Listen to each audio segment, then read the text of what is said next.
Hey guys.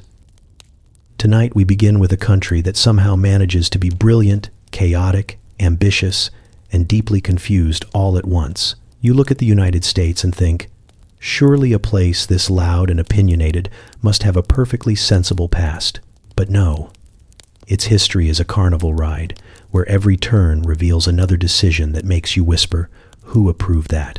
From presidents wrestling larger-than-life problems to towns inventing holidays no one asked for, the story of America is not just wild, it is creatively unhinged. And as you settle in, you start to sense that the nation you live in was built on choices so strange you would almost admire them if they were not real. So before you get too cozy, take a second to gently tap that new hype button YouTube just added. It really does help little guys like me push through the algorithm, and be sure to like the video and subscribe. But only if you genuinely enjoy this strange little corner of quiet storytelling. Drop a comment with where you're listening from and what time it is for you. It's strangely comforting to know who else is drifting off with us around the world. Now, get comfortable, let the day melt away, and we'll drift back together into the quiet corners of the past. You step into the early colonial world expecting order or at least some hint of competence, but what greets you is a settlement that feels like a group project assigned by fate to people who never exchanged a single note. The air smells of damp timber and nervous ambition. A line of settlers argue near a half-built fence, each insisting they know how tall a proper fence should be, even though none of them have seen one built outside a sketch on crumpled parchment. They gesture wildly with tools they barely know how to hold, and you suspect the fence may collapse out of pure embarrassment. Nearby, a cluster of women debate which crops should go where.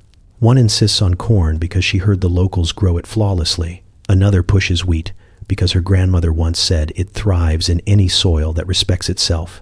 A third suggests trying everything until something grows, which sounds sensible until you realize they are about to plant beans in a patch of land currently occupied by a colony of very offended rabbits. The rabbits stare as if filing mental complaints. You walk farther and overhear a man scolding a squirrel for looking at his food stores too casually. He points a shaking finger at the creature, announcing that he knows a thief when he sees one. The squirrel blinks, unthreatened and undoubtedly planning its next move. A few paces away, a hunter swears that wolves are forming a union and plotting coordinated raids. Another claims the raccoons are working as spies, which makes you wonder how long it takes a raccoon to fill out espionage paperwork. At the center of the settlement, a meeting is underway, though meeting feels generous. It resembles a theatrical argument performed by people who never rehearsed together. The topic shifts from housing shortages to tool shortages to moral shortages, delivered with equal passion. One man insists that good manners alone will keep the colony alive. He demonstrates by bowing to an empty chair, then scolding a boy for eating without permission from an elder who is currently lost in the woods. Another argues that manners are pointless without sturdy roofs, which is bold coming from someone whose house collapsed yesterday because he forgot to attach the back wall. When he mentions this, he blames the wind. You wander toward a field where someone is testing a homemade plow that looks determined to injure him. He grips the handles and shouts that he is inventing progress, though the plow disagrees and throws him forward with a stubborn clank. The observers nod solemnly, as if they too have been flung by innovation. Behind them, a group practices milking goats, which goes poorly for everyone involved, especially the goats. No matter where you look, someone is arguing. A pair of settlers shout about the correct way to greet neighbors. One insists you must bow slightly or risk inviting chaos into your home. The other advocates for a firm handshake, though he has yet to meet a single person willing to shake his hand, possibly because it is covered in sap for reasons he refuses to explain. A woman joins the debate to declare that greetings do not matter if wolves truly are forming a union. Farther down the path, you hear a preacher attempt to inspire hope, but half his congregation is distracted by a turkey wandering confidently between them. The bird stops at his feet as if demanding inclusion in the sermon. A few settlers step back, whispering that turkeys must be some kind of omen.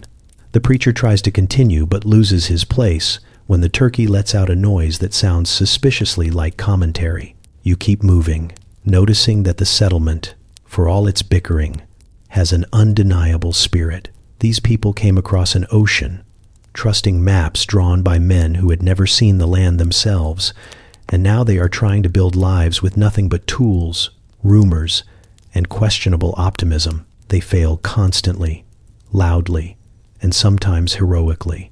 A single family attempts to raise a barn using ropes tied in ways that defy physics. Another plants an herb garden without knowing what any of the herbs look like. When asked how they will identify them later, they say they plan to smell each one and trust their instincts, though their instincts have led them astray before. You watch as the sun dips below the tree line, casting long shadows over a settlement that never truly quiets. Arguments soften into tired murmurs, tools clatter into storage, and the wildlife resumes its silent surveillance of the strange new neighbors. You sense that nothing here is certain, and everything is improvised. Yet as evening settles, something steadier appears beneath the chaos. A stubborn willingness to try again tomorrow, even if tomorrow brings new debates about fences, manners, crops, and whether the raccoons are plotting their next strategic operation. You step into the Puritan world and immediately feel the weight of rules thick in the air, as if the colony itself has been quilted out of commandments stitched by people who worry joy might sneak in uninvited. The meeting house sits at the center, squat and stern, and you sense it watches everyone like a chaperone who is convinced the children are plotting something terrible, such as smiling. The townsfolk shuffle past with the kind of discipline that suggests consequence lurks behind every gesture. A man coughs twice and then glances around nervously, unsure whether coughing twice violates some new ordinance written this morning. A council gathers on a wooden platform, parchment in hand, ready to unveil fresh decrees. You expect matters of survival or governance, but instead hear them announce that whistling after sunset is now forbidden because it invites wickedness, and also because someone found it irritating. Another member proposes a rule stating that no one may wear boots with too much enthusiasm, which raises questions no one dares ask. They explain that unrestrained stomping may awaken disruptive impulses in the heart. The townsfolk nod along, their faces arranged into careful seriousness, as though they agree in principle, even if they have no idea what disruptive impulses look like. You drift toward a group of women who are sewing in stiff-backed silence. One murmurs that laughter should be avoided during sewing circles because it may tempt the needle to slip. Another adds that too much mirth lures mischievous spirits. When a third woman tries to lighten the mood by commenting on the absurdity of spirits possessing sewing needles, everyone falls silent. They glance toward the meeting house, worried that the walls themselves are preparing to take notes for the council. A child runs by, chased by another, both giggling the way children are built to do. A stern elder stops them with a raised hand. Play is permitted, he explains, but only if done with calm faces and measured movements. The children attempt to nod solemnly, though the younger one's lips tremble as though resisting the gravitational pull of laughter. Behind them, their mother pretends to tie her apron while whispering that sometimes she misses the old world, where children were allowed to act like children. She straightens quickly when another elder passes, transforming her face into a model of somber virtue. Inside a nearby home, a family debates whether singing during chores is a moral hazard. The father argues that rhythm distracts the mind from piety, while the mother insists a little melody prevents the youngest from falling asleep while fetching water. The eldest suggests humming quietly as a compromise, though they agree that humming cannot exceed a certain volume, lest the neighbors hear and suspect the household is indulging in comfort. You notice how often suspicion is the backbone of these conversations, as if comfort itself is lurking around corners, waiting to sabotage their salvation. Outside, a man is meticulously measuring the shadows cast by trees, explaining that long shadows encourage sinful imagination, so he plans to cut any tree that exceeds his approved moral length. His neighbor listens thoughtfully, then proposes a community rule requiring the trimming of all decorative branches to ensure no one dreams too vividly at night. It is unclear how tree branches influence dreams, but the neighbor insists he once dreamt vividly after sitting beneath an oak, which is evidence enough for new regulation. As evening approaches, a group gathers by the water to discuss the appropriate way to observe rest. One man suggests that walking too briskly on the Sabbath is practically a sprint toward temptation, and therefore should be illegal. Another proposes banning the frying of food on holy days because it produces smells that may stir earthly desires. A woman timidly asks whether boiling water is acceptable, and the leaders debate this earnestly, weighing the spiritual consequences of steam. You start to see the pattern. Every rule emerges not from doctrine carved into stone, but from the anxious creativity of people with too much quiet time and an unfriendly relationship with leisure. They are trying to keep the world tidy by labeling every feeling, gesture, and breeze as either dangerous or permitted. You sense their sincerity, but also the heavy boredom pressing on them, the kind that seeks expression through structure. A man who looks like he has not smiled since birth creates a rule that prohibits smiling at livestock because it may embolden the animals. Another insists clapping is undignified unless performed during storms to remind the heavens of human devotion. Night settles, and the colony calms, though even silence feels supervised. Windows glow faintly as families settle into disciplined bedtime routines. Somewhere a pen scratches out new rules for tomorrow. You walk through the dim streets, sensing the strange balance of faith, fear, and restlessness. The Puritans strive for holiness, yes, but they also seem fueled by the uneasy suspicion that if they stop creating rules, someone somewhere might accidentally enjoy themselves. You move through the early settlements, expecting to find an economy anchored in grand visions or at least sensible trade, but instead, you find everything orbiting around a creature that looks like it should be worrying about dam repairs rather than shaping the fate of entire colonies. The beaver appears harmless enough, waddling along the riverbank with the calm confidence of an animal unaware that humans have declared it an unofficial currency.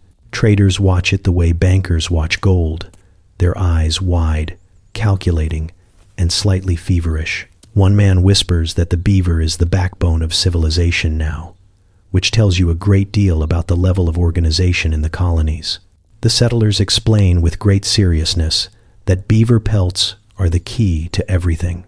Food, tools, alliances, even peace treaties revolve around the availability of these furry treasures. A merchant shows you a ledger filled with neat handwriting and small doodles of beavers in the margins. He insists his drawings are purely professional, but the way he stares at them suggests otherwise. He tells you 1 pelt buys enough supplies to keep a family alive through winter, while 10 pelts might convince a governor to pretend he likes you. You follow a group of trappers trudging into the forest, each carrying gear that looks both practical and deeply questionable. They whisper strategies as though preparing for battle. One swears that humming softly attracts beavers. Another claims humming scares them away. A third says the trick is to think like a beaver, though he admits he has no idea what a beaver thinks about beyond trees and existential swimming. They argue over the correct way to approach a river, and by the time they reach the water, they have changed their plan 3 times and forgotten why they left camp in the first place. The beavers, meanwhile, glide through the water with serene indifference. They slap their tails as if mocking human ambition. You watch one build an intricate dam, a structure so carefully designed it could outlast half the houses in the colony. The trappers nod in admiration, claiming this engineering proves the beaver is a noble adversary. Then they set their traps with the solemnity of men who believe they are participating in a spiritual duel.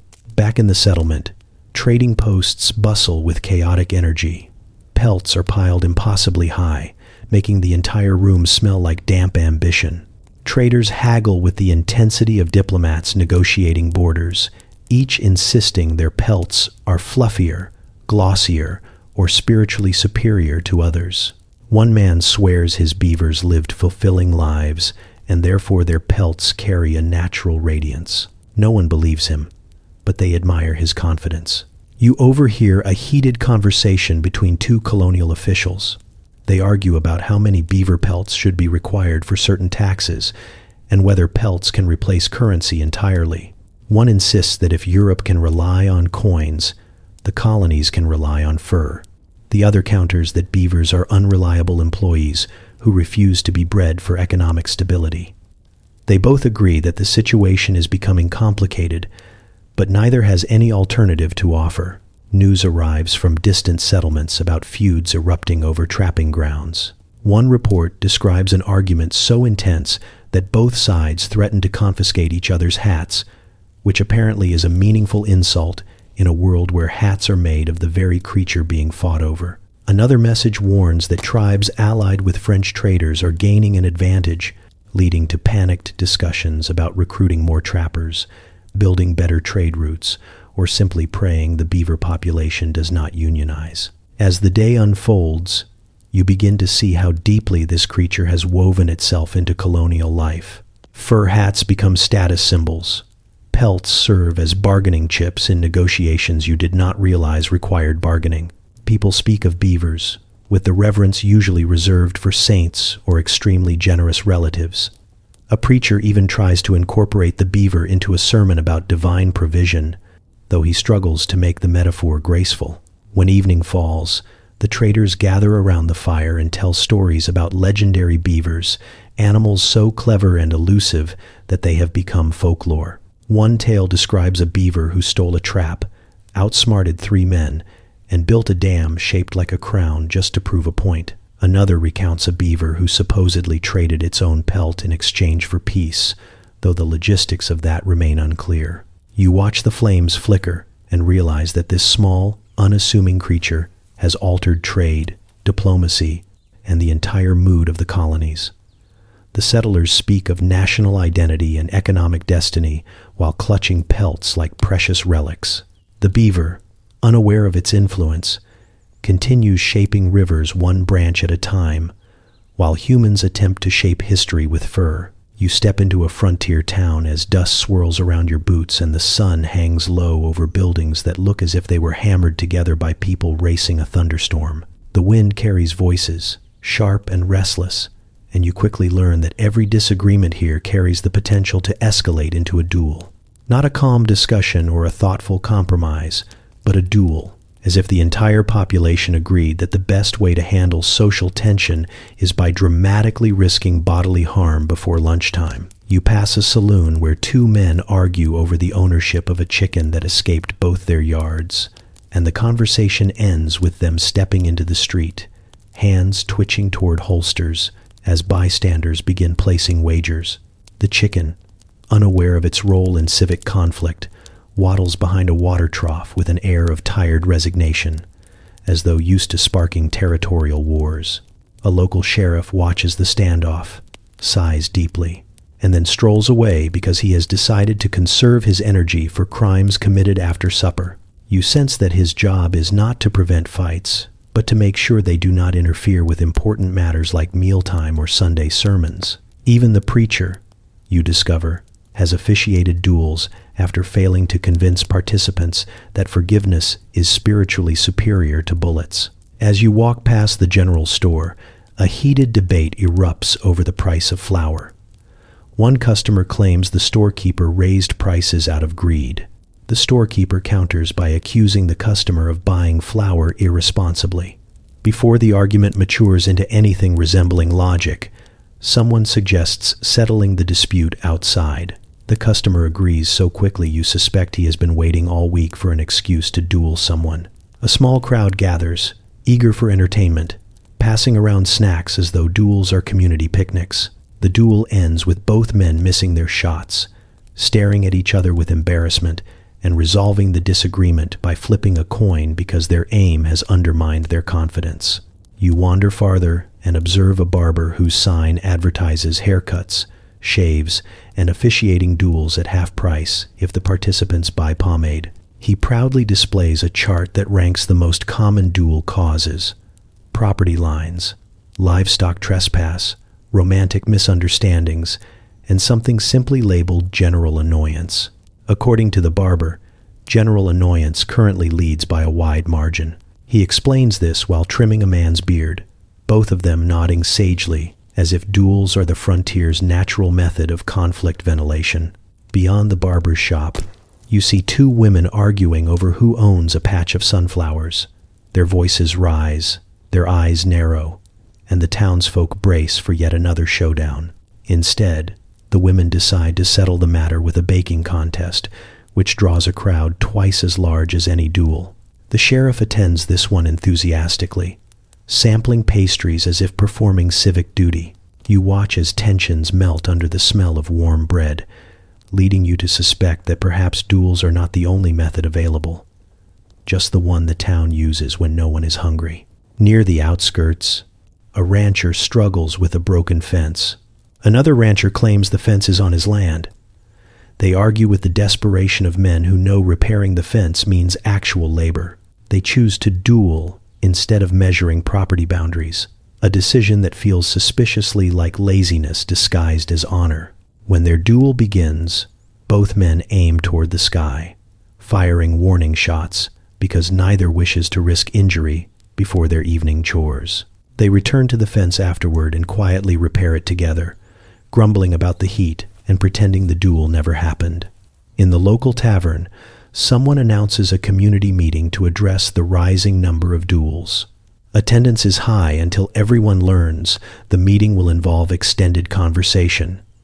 Interest fades quickly. A few residents linger long enough to propose new rules that might reduce unnecessary conflict, but the suggestions collapse when no one can agree on what unnecessary means. Eventually, the meeting dissolves into a duel between two men arguing over the definition of compromise. Their shots miss, as usual, and they settle the matter by arm wrestling instead. You leave the town at sunset as the air hums with gossip about tomorrow's anticipated disputes. The sky glows orange, and silhouettes of wooden buildings stretch across the dusty road. You sense a strange rhythm here, a restless energy disguised as honor, tradition, and entertainment. The frontier has countless problems, but its people seem convinced they can outshoot them, even if their aim is questionable. The duels settle nothing lasting, yet everyone sleeps better believing they have upheld some form of justice, even if justice in this place looks suspiciously like ritualized stubbornness. You arrive in a cramped wooden courthouse that smells faintly of ink, hay, and the anxious perspiration of people pretending they know how justice works. The benches creak beneath a crowd buzzing with excitement, which strikes you as odd until you notice the defendant, a goat, tied loosely to a post near the judge, chewing calmly on a document that might be relevant to its own case. The judge bangs his gavel with great authority, which does nothing to stop the goat from finishing the paper with admirable efficiency. You start to wonder how a legal system reaches the point where livestock can be declared a menace to society, but no one else appears troubled. They lean forward eagerly, as if trials involving goats are premium entertainment and not a symptom of administrative confusion. The prosecutor clears his throat and declares that the goat stole grain, overturned a bucket, and stared too aggressively at a neighbor. He delivers these accusations with the gravity of a man unveiling evidence of treason. He gestures dramatically at the goat, which glances back with the indifferent wisdom of a creature unconcerned with human institutions. When the prosecutor presents a piece of chewed cloth as evidence, the goat bleats loudly, and half the audience nods as if this proves everything. You sit there wondering who will cross-examine the goat and whether any amount of chewing noise will be considered incriminating. A witness takes the stand to describe, in vivid detail, how the goat once knocked over her laundry. The judge listens solemnly, writing notes as if chronicling a major crime.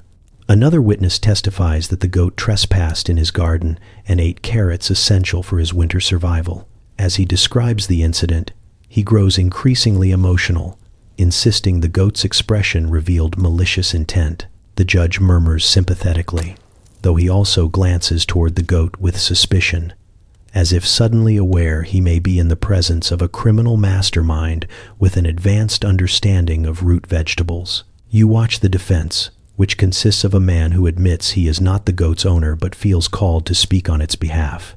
He argues that goats cannot form malicious intent and should not be punished for behaving according to their nature. His words are reasonable, but his argument loses force when the goat bites his sleeve and attempts to eat his notes.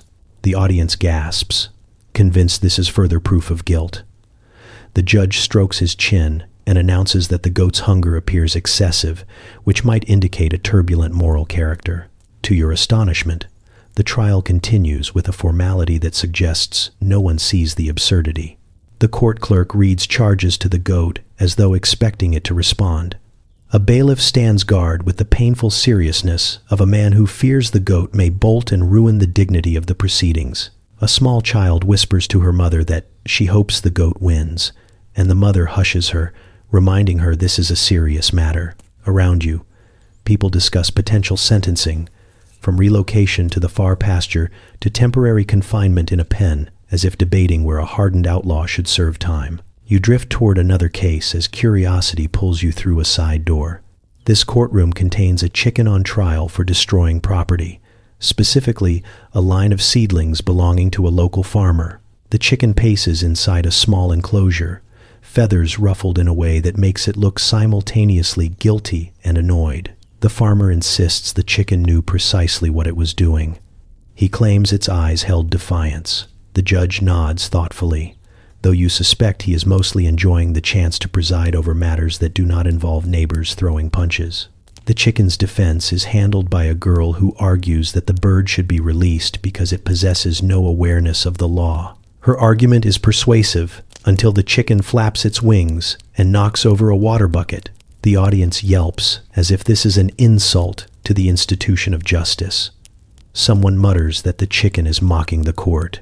The judge, clearly flustered, orders the bailiff to restrain the bird, a command that results in a brief chase around the benches. The crowd watches with the same enthusiasm they reserve for parades. As the day ends, you realize these trials serve multiple purposes. They resolve disputes, entertain the community, and distract from the harshness of frontier life.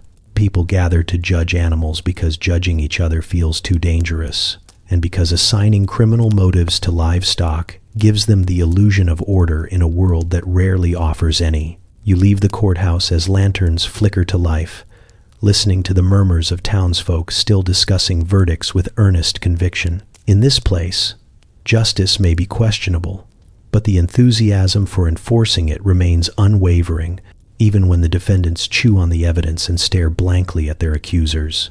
You enter the hall expecting a solemn council of brilliant minds crafting the future of a nation, but what you find instead is a room full of men who alternate between profound wisdom and the kind of improvisation usually associated with children building forts. The air smells of ink, wool, and the particular strain of stress that comes from trying to create a government in a building with questionable ventilation. Papers litter the tables like fallen leaves, quills scratch in frantic spurts, and every few minutes someone raises his voice about matters so different in scale that your mind struggles to keep pace. On one side of the hall, delegates argue passionately about fundamental freedoms, the structure of governance, and the terrifying possibility that the colonies might, after all this, still be stuck paying unreasonable taxes. They speak with a gravity that could tip the earth if concentrated in one place. A man lists grievances against the crown so eloquently you feel history shift beneath your feet. Another counters by warning that unity is fragile and they must tread carefully. Their voices weave a tapestry of purpose, steady and deliberate, as if they were born for this moment. Then you turn and notice the others. This group debates topics so bewildering you suspect they may be drafting a constitution for a different universe. One man suggests that legislative disputes be settled by foot races because he believes cardio builds character. Another proposes dividing states according to average rainfall, a method he claims is both fair and spiritually calming. A third presents a compromise involving rotating capitals so no one grows too attached to a single building. He argues that constant relocation will keep the government agile and prevent furniture from becoming complacent. The room sways between these worlds, one of solemn nation building and one of creative chaos. A delegate with a spectacular wig stands up to propose a unified currency, a serious and practical suggestion only to be interrupted by another who insists the currency should feature inspirational animals. He recommends the turkey, praising its noble personality. A few men nod thoughtfully. Others stare at the table, as if contemplating escape. You sense that half of the room is trying to craft a coherent country, while the other half is either bored, hungry, or simply fascinated by birds. You drift closer to a heated discussion about military organization.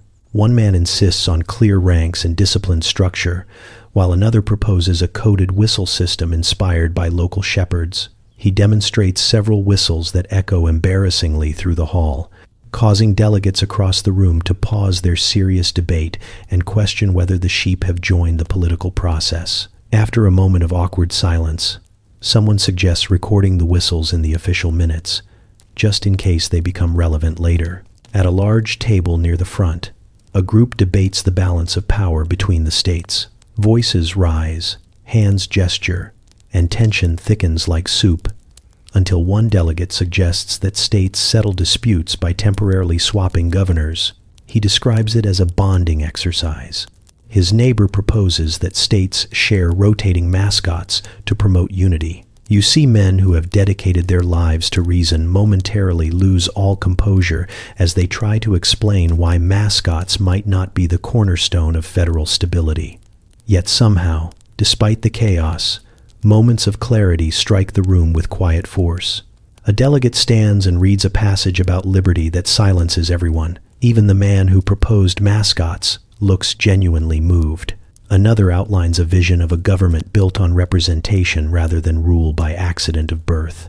These moments settle over the hall like dust finding its place, and you sense that the unsteady foundation is strengthening, but it never lasts long. Someone asks how long representatives should serve, and within minutes, the debate devolves into imaginative alternatives. One man insists leaders should serve until they feel spiritually complete.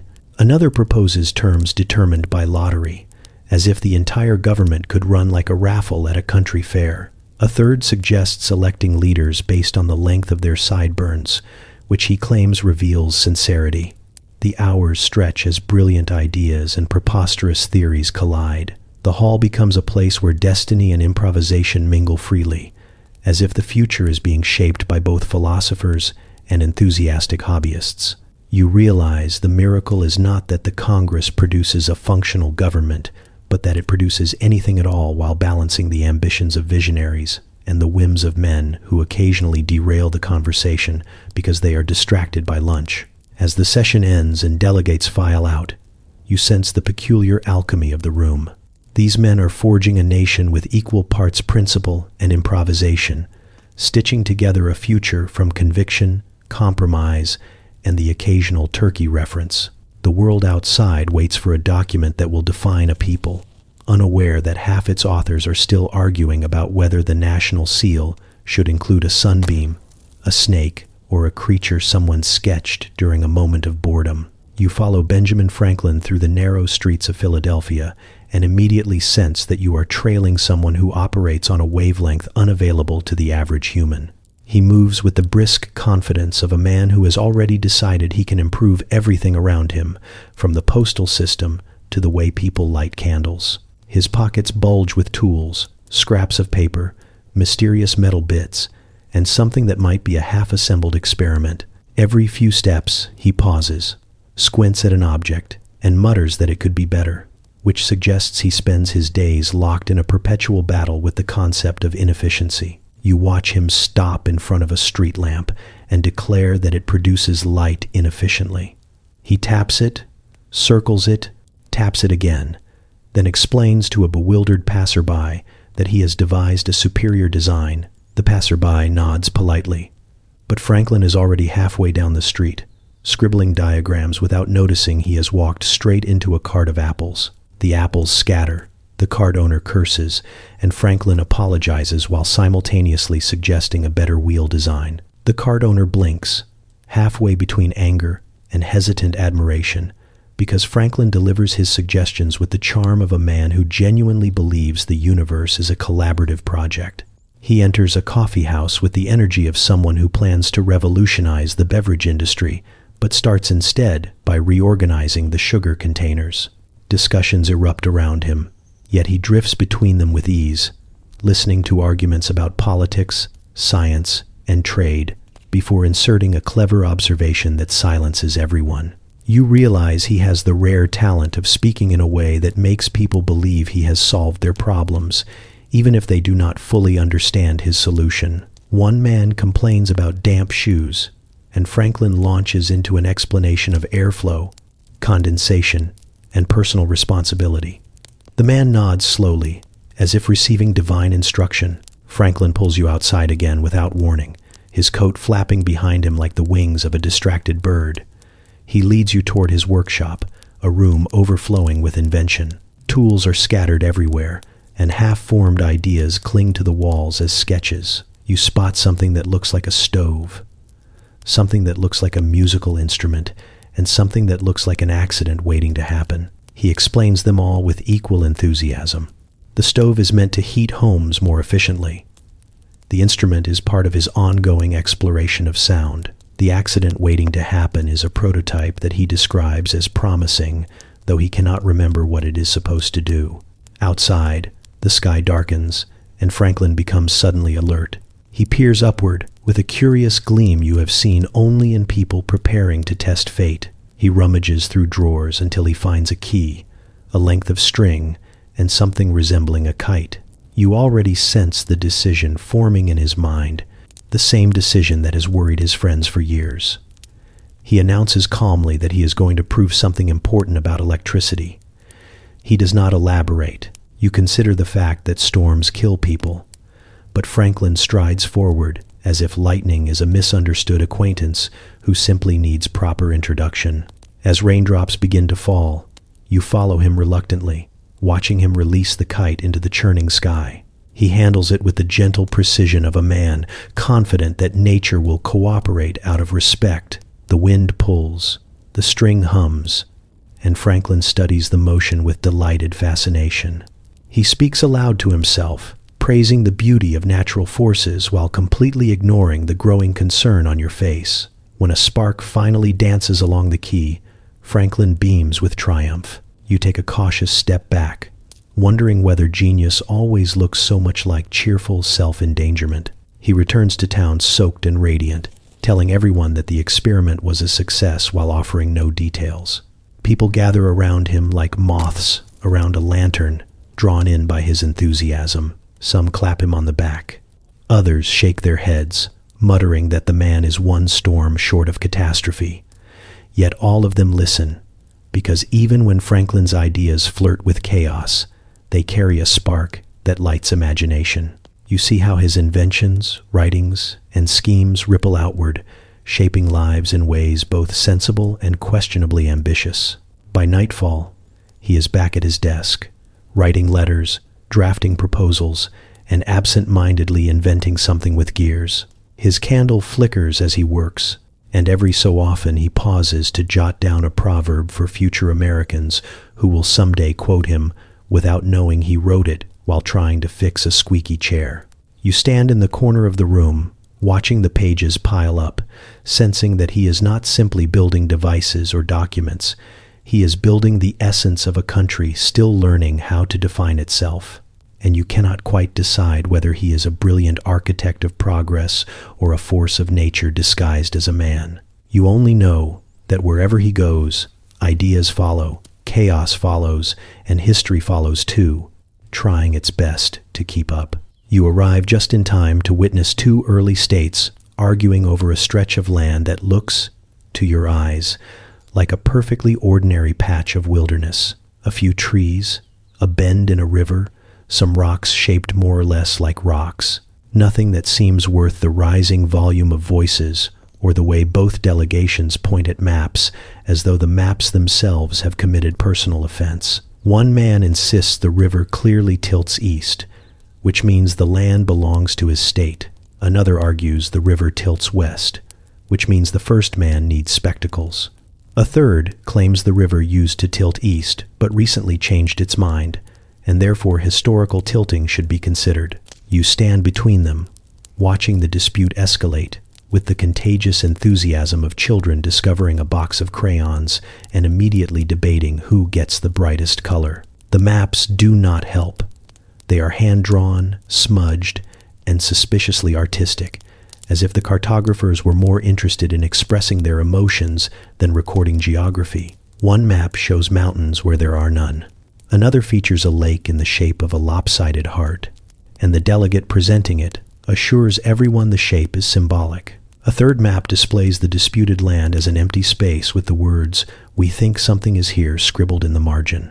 The officials study these documents with solemn concentration, turning them sideways, then upside down, as though a better angle might transform uncertainty into clarity. You drift toward another argument where two states dispute a forest so dense neither delegation has actually seen the center.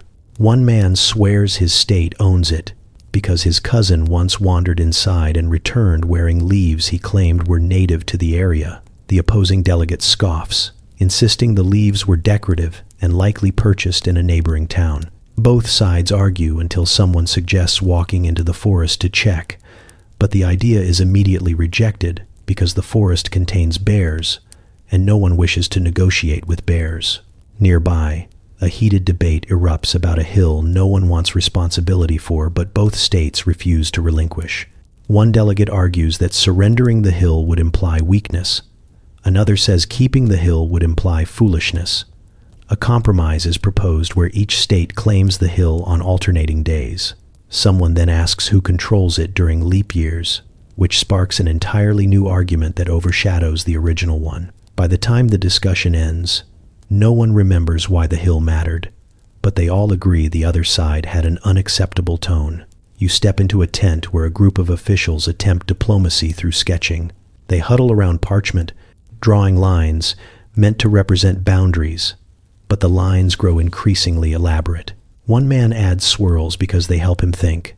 Another doodles livestock to remind everyone why the land is important. Soon the map resembles a child's imaginative landscape, complete with spirals, stick figures, and a goat wearing a crown. They stare at the results as if contemplating the mysteries of existence.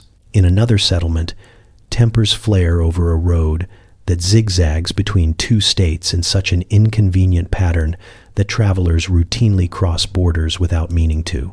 One delegate insists the road must be straightened for efficiency. Another counters that the zigzag shape has historic value. A third suggests turning the road into a shared national treasure, though no one can define what that means. The debate grows so intense that a bystander proposes drawing a brand new road entirely, which draws horrified gasps. Starting over, they say, would be an insult to the ancestors, even though the ancestors designed the road while fleeing a thunderstorm and drawing the path in mud. As the day progresses, you begin to notice the true heart of these border disputes. They are not really about land. They are about pride, identity, and the unshakable belief that each state deserves the best crayon in the box, even if the crayon is broken, worn down, or suspiciously chewed.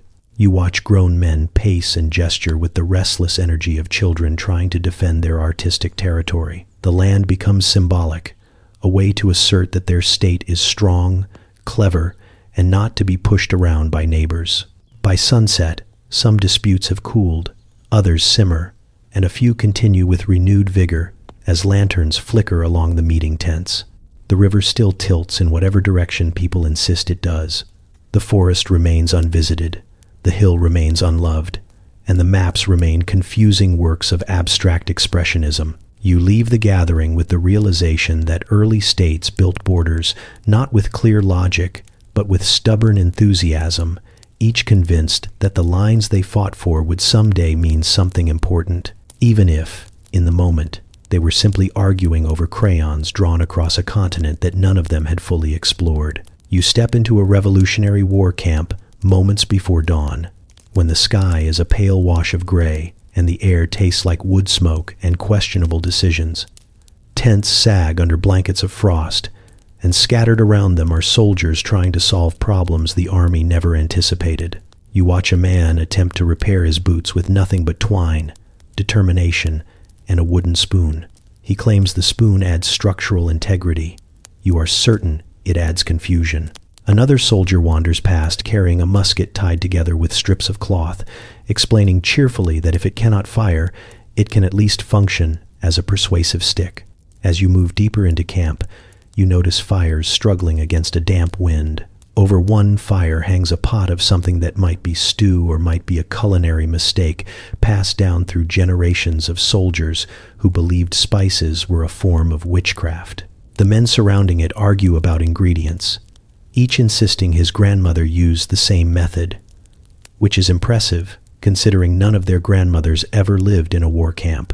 Someone suggests adding a shoe for flavor, and judging by the smell, you suspect someone already has. Nearby, a group of soldiers tries to invent winter clothing from scraps of uniforms, wool blankets, and whatever fabric they can find. One man wraps himself in a quilt so large it trails behind him like a royal cape, insisting it adds authority to his posture. Another attaches rabbit pelts to his coat sleeves, claiming it improves morale, though you think he simply enjoys the sensation of soft ears brushing his elbows. A third soldier stands shirtless despite the cold, announcing boldly that he refuses to surrender his warmth to weather psychology. He shivers through the declaration, but his pride remains intact. A wagon rattles into camp carrying supplies that no one remembers requesting. Inside, you find barrels of nails, a sack of turnips, and a single rope that is exactly 3 inches long, useless to everyone except the man who takes it anyway, saying he likes a challenge. The officers sort through the goods and attempt to distribute them with the solemnity of priests handing out sacred relics. The turnips disappear fastest, not because anyone wants them, but because soldiers hoard them out of habit, as if a turnip today protects against starvation tomorrow. A group gathers to repair a cannon that has decided it will only fire when it feels like it.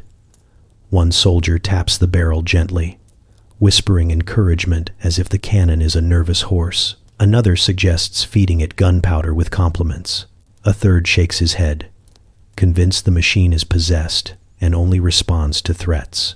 You watch as they alternate between cajoling and scolding it until finally, with a rebellious roar, the cannon fires a shot that startles half the camp and knocks over a tent no one was using anyway. The men celebrate as though they have unlocked ancient magic. Across the field, a sergeant oversees the creation of improvised fortifications.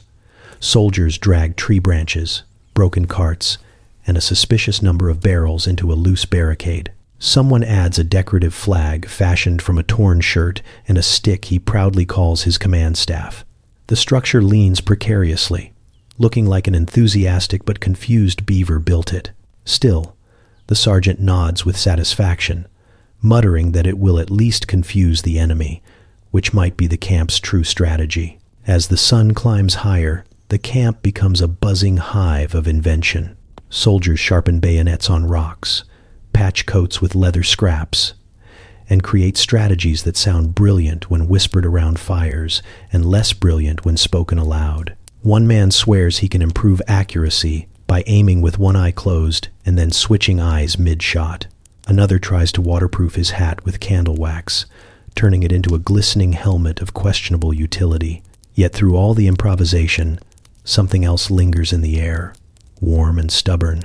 The soldier's creativity is not born from luxury.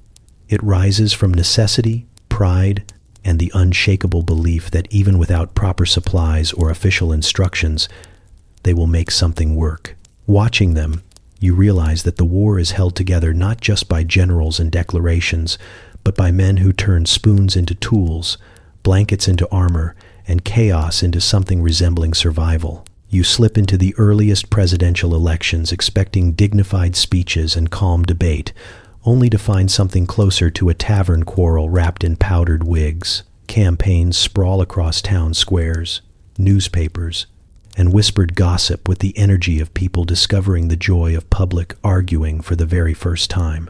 You watch supporters hand out pamphlets that read less like political critique and more like theatrical insults crafted by poets who have not slept in days.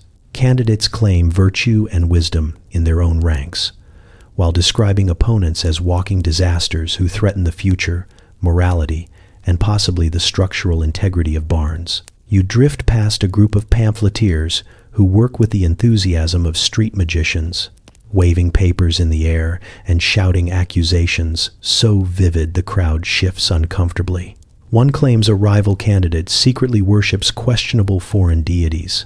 Another swears the opposition plans to bankrupt the country and also ruin breakfast for generations. Someone else insists that if the other side wins, livestock will behave strangely and marriages will wither. The crowd absorbs all this with wide eyes, nodding solemnly as if they have just heard deep prophecy instead of political improv. In a nearby tavern, the arguments ferment as quickly as the ale. Patrons gather around tables covered in spilled drinks and half-eaten meals, debating with the intensity of philosophers but the logic of men trying to outshout one another.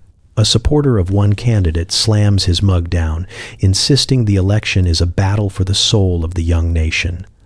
His opponent counters that the real threat is the candidate whose eyebrows clearly suggest villainy. Several people murmur agreement, not because the claim makes sense, but because his eyebrows have indeed raised concerns. Outside, newspapers are printed in frantic batches. Some articles read like heroic epics, painting candidates as saviors destined to lead the nation toward greatness. Others resemble dramatic tragedies, predicting doom if voters choose poorly. One column claims a candidate plans to abolish fun. Another says his opponent intends to live forever and therefore cannot be trusted. The printers do not bother with subtlety. They already know what the public enjoys. You wander deeper into the Capitol, where campaign organizers gather beneath fluttering banners. They strategize with maps, lists, and expressions that suggest half confidence and half panic. One advisor urges restraint, insisting that voters respond to thoughtful discourse. Another waves him off, arguing that voters prefer spectacle, emotion, and at least one accusation of sorcery. The room hums with plans for speeches, rallies, and letters meant to stir hearts and unsettle nerves. No one seems entirely sure what will sway the nation, so they choose everything at once. As the election nears, the attacks grow sharper. Candidates label their rivals tyrants, cowards, aristocrats, radicals, and at least once, a menace to cucumbers. Crowds react with cheers, laughter, and the occasional gasp as if they are watching a stage play rather than the shaping of a government. The boundaries between truth and exaggeration dissolve, leaving only the gleeful thrill of dramatic conflict. You observe one candidate writing a rebuttal so fiery it might ignite the page, each sentence crafted like a dagger meant to be read aloud in town squares. Even those too polite to shout become deeply invested. Women in parlors whisper about campaigns over embroidery, their needles moving with swift precision every time a particularly sharp insult lands. Merchants debate while weighing produce, making decisions about national policy between apples and flour. Farmers speak across fence posts, comparing candidates based on character, rumor, and the persuasive power of catchy slogans. Every conversation vibrates with urgency, humor, and the unspoken hope that the Republic will survive these theatrical battles of ego. On Election Day, crowds gather in their finest clothes, wearing expressions that mix pride with mild apprehension. They cast their votes with dramatic seriousness, as though each ballot might be engraved in stone. When the results are tallied, the defeated candidate releases a statement declaring the nation has erred, while the victor delivers a triumphant speech that sounds slightly surprised, as though he cannot believe insults have carried him this far. As you drift away from the scene, you realize early elections are less orderly than expected and more spirited than anyone anticipated. They are chaotic displays of patriotism, theater, and creativity, shaped by a people still learning how to choose leaders while enjoying the spectacle of battle without muskets.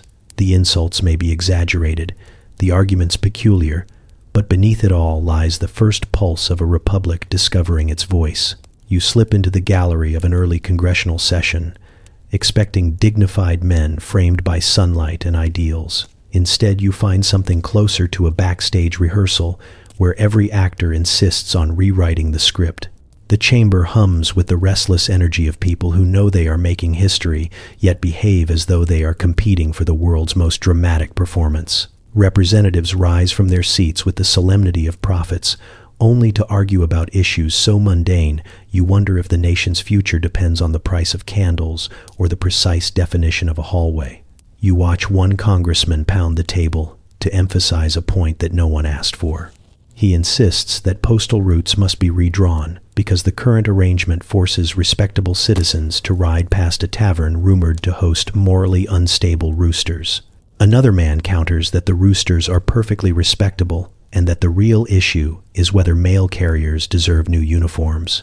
Before he can elaborate, a third representative interrupts to declare uniforms unnecessary since dignity comes from within, not wool. This philosophical moment dissolves when someone mentions that wool is expensive, and suddenly half the chamber clutches their notes, already preparing new speeches about fiscal responsibility. Across the room, a committee meets to discuss something simple, like bridge repairs, but the conversation spirals until several members accuse one another of being secretly anti-bridge. Voices rise, papers shuffle, and someone dramatically sighs as if civilization itself hangs from a fraying rope. You glance toward the corner where two representatives glare at each other with theatrical intensity, the kind that suggests they have been feuding for so long they no longer remember why. One adjusts his coat with the precision of a man preparing for battle. The other mutters under his breath, vowing to oppose every proposal his rival supports, even if he secretly agrees with it. You drift toward a group debating tariffs with the tone of scholars and the posture of exhausted siblings sharing a cramped bedroom. They argue over percentages and shipments, each insisting their mathematical reasoning is flawless. Yet every time someone presents a number, another representative stands to challenge it with a counter number that appears equally confident and equally invented. Charts are drawn, erased, redrawn, and abandoned when the chalk snaps. A man in the back leans over to whisper that he blames the chaos on humidity. But humidity cannot explain why two grown men are now shouting about potatoes.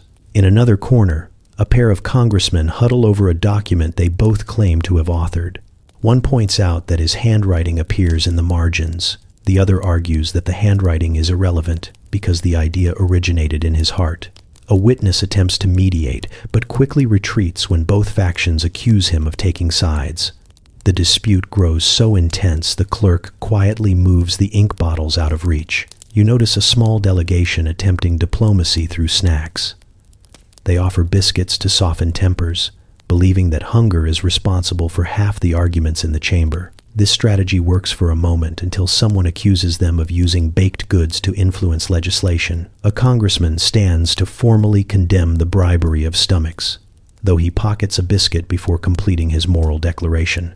Meanwhile, a rare moment of unity emerges when everyone agrees the ventilation in the chamber is unbearable. Several representatives attempt to open a window, but this requires a motion, which requires a second motion, which triggers a debate about whether the window truly needs opening. After 30 minutes of heated discussion, the window is raised exactly 1 inch. A few men collapse into their chairs as if they have secured a monumental victory. Through it all, the chamber remains strangely alive, a place where chaos mixes with purpose, and the nation's future is shaped by people who argue, fume, and occasionally produce brilliance between disagreements. You watch them bicker like actors crowded backstage, each craving applause, each convinced the story cannot continue without their line delivered perfectly. And yet, for all the noise, something steady pulses beneath it. A fragile, stubborn commitment to building a working government out of mismatched personalities and endless opinions. You listen to the rising chorus of arguments and realize the republic survives not because congressmen agree, but because they keep showing up to the stage. You drift into a courthouse on a warm afternoon, the kind where nothing important seems poised to happen, yet lawmakers gather with the determined expressions of people about to save civilization from imaginary threats. The small chamber smells of ink, dust, and the faint tension of individuals who have convinced themselves that the greatest dangers to society are squirrels, dancing, and the improper storage of pickles. You take a seat in the back, unnoticed, and watch as a debate unfolds with such earnestness you almost forget none of it is necessary. A legislator clears his throat and presents a proposal banning whistling after sunset. He explains that whistling attracts thieves, ghosts, or in one unfortunate anecdote, a neighbor's cow. Opponents rise to challenge him, not because they doubt the story, but because they insist the cow incident was personal and should not influence statewide policy. Voices rise as they argue about sound waves, livestock psychology, and whether citizens have a fundamental right to express musical frustration at night.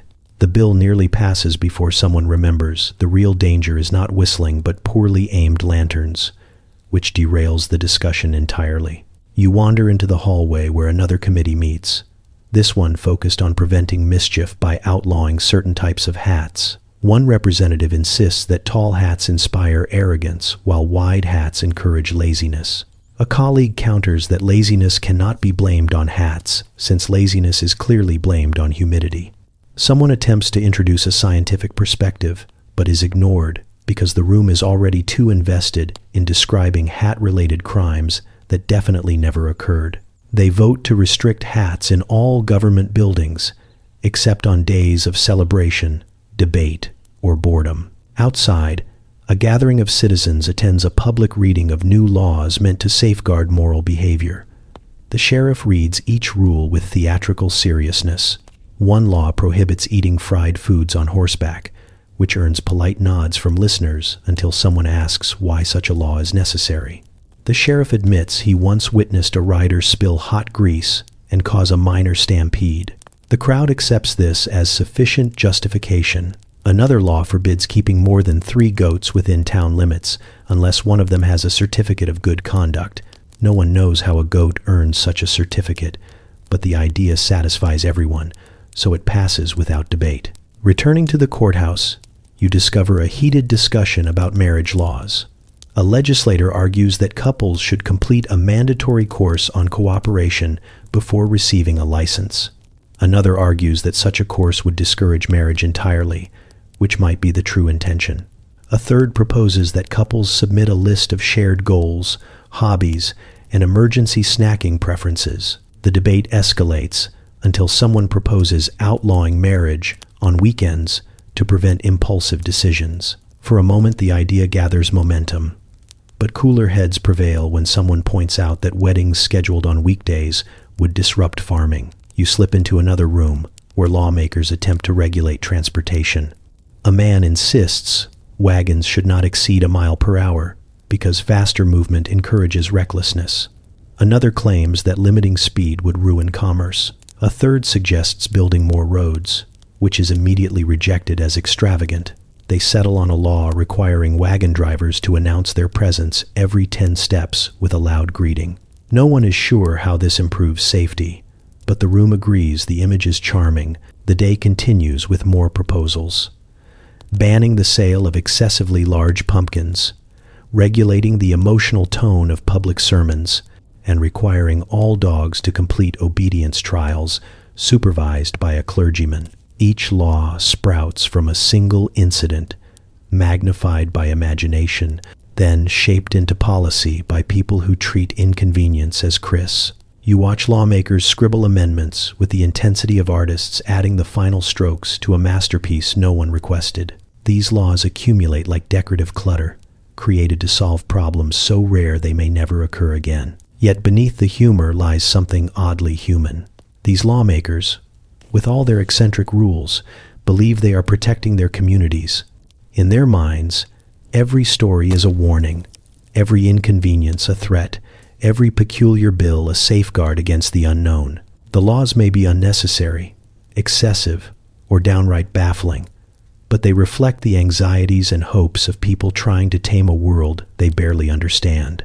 As evening settles over the town, you leave the courthouse and listen to the quiet bustle of ordinary life. People walk home unaware that their legislators spent the day debating hats, goats, and nighttime whistling.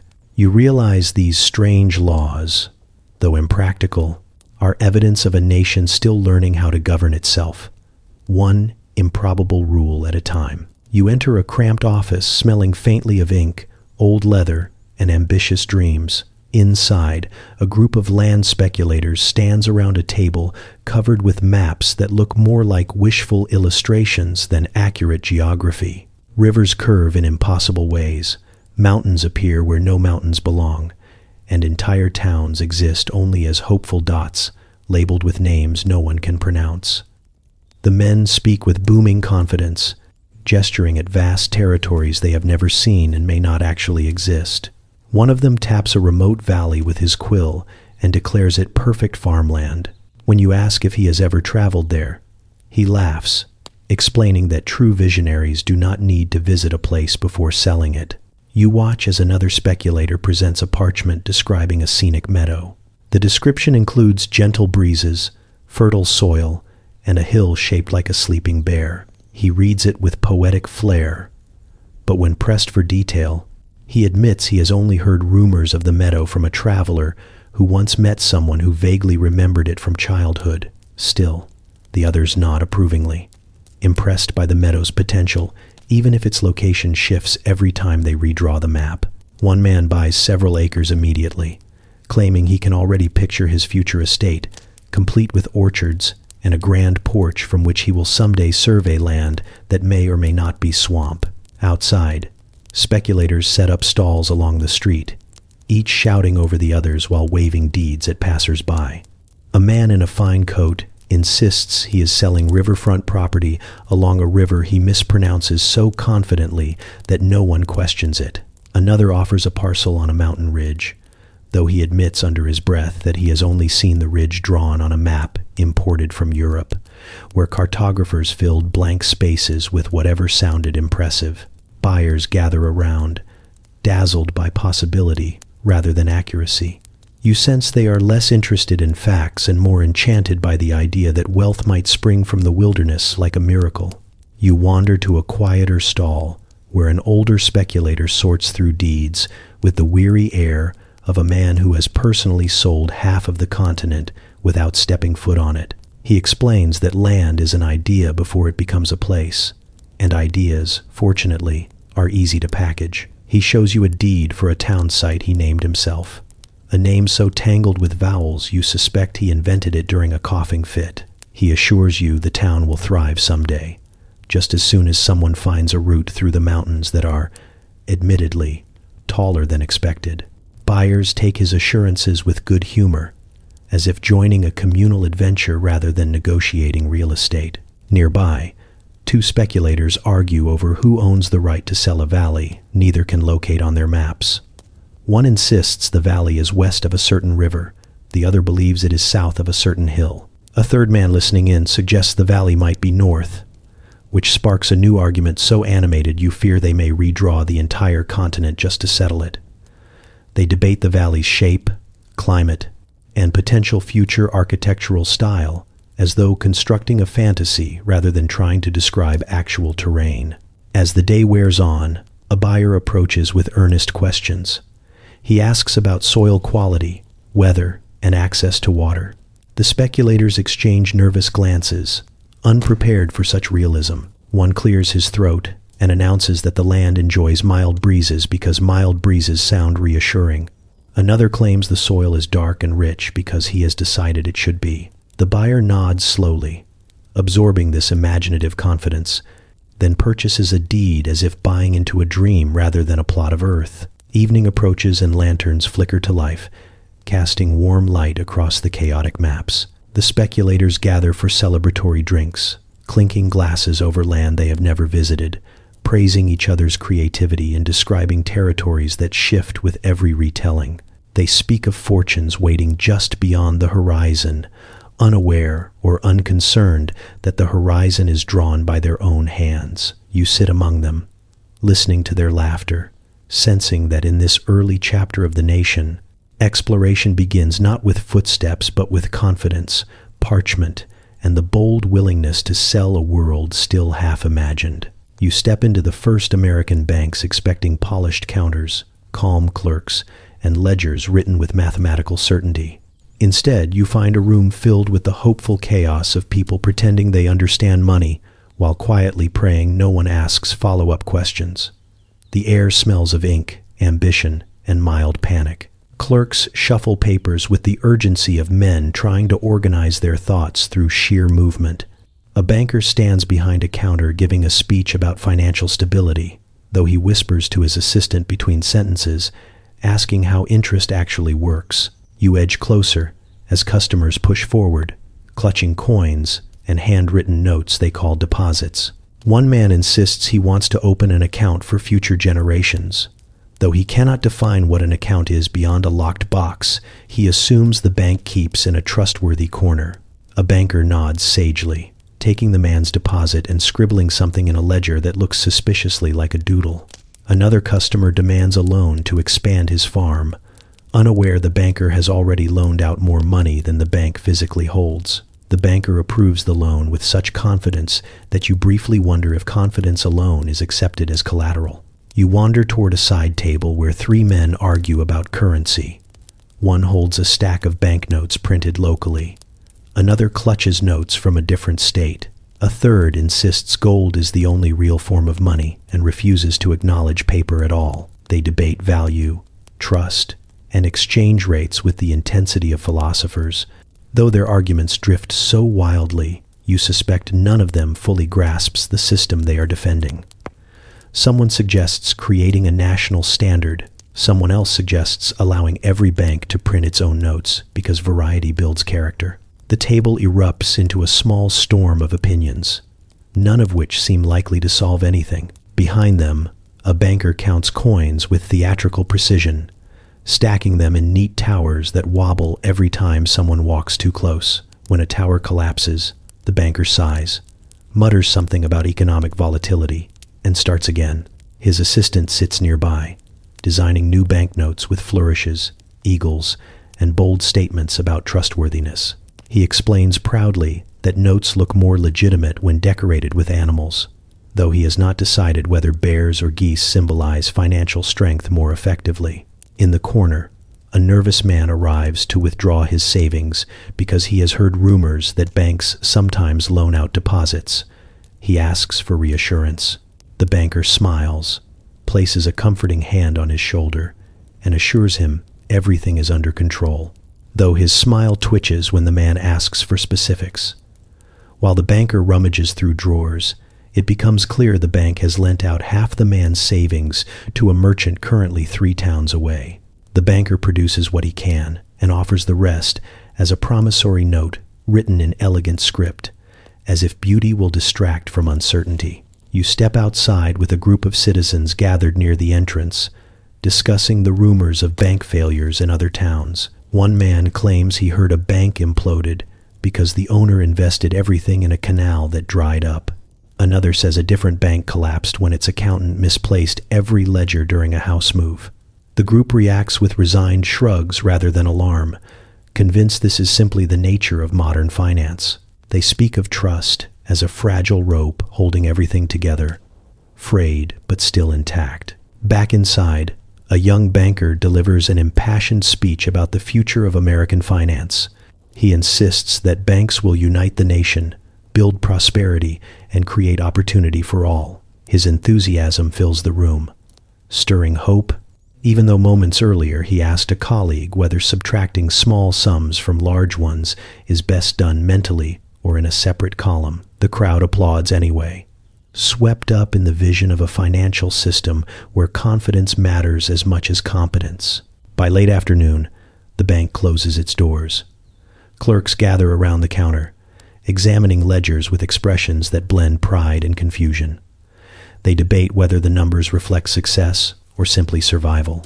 Outside, people walk away believing they have participated in something important, something foundational, something promising, even if no one could explain exactly how it works. As the lamps dim and the last coins clink into drawers, you realize that American banking was not born from certainty.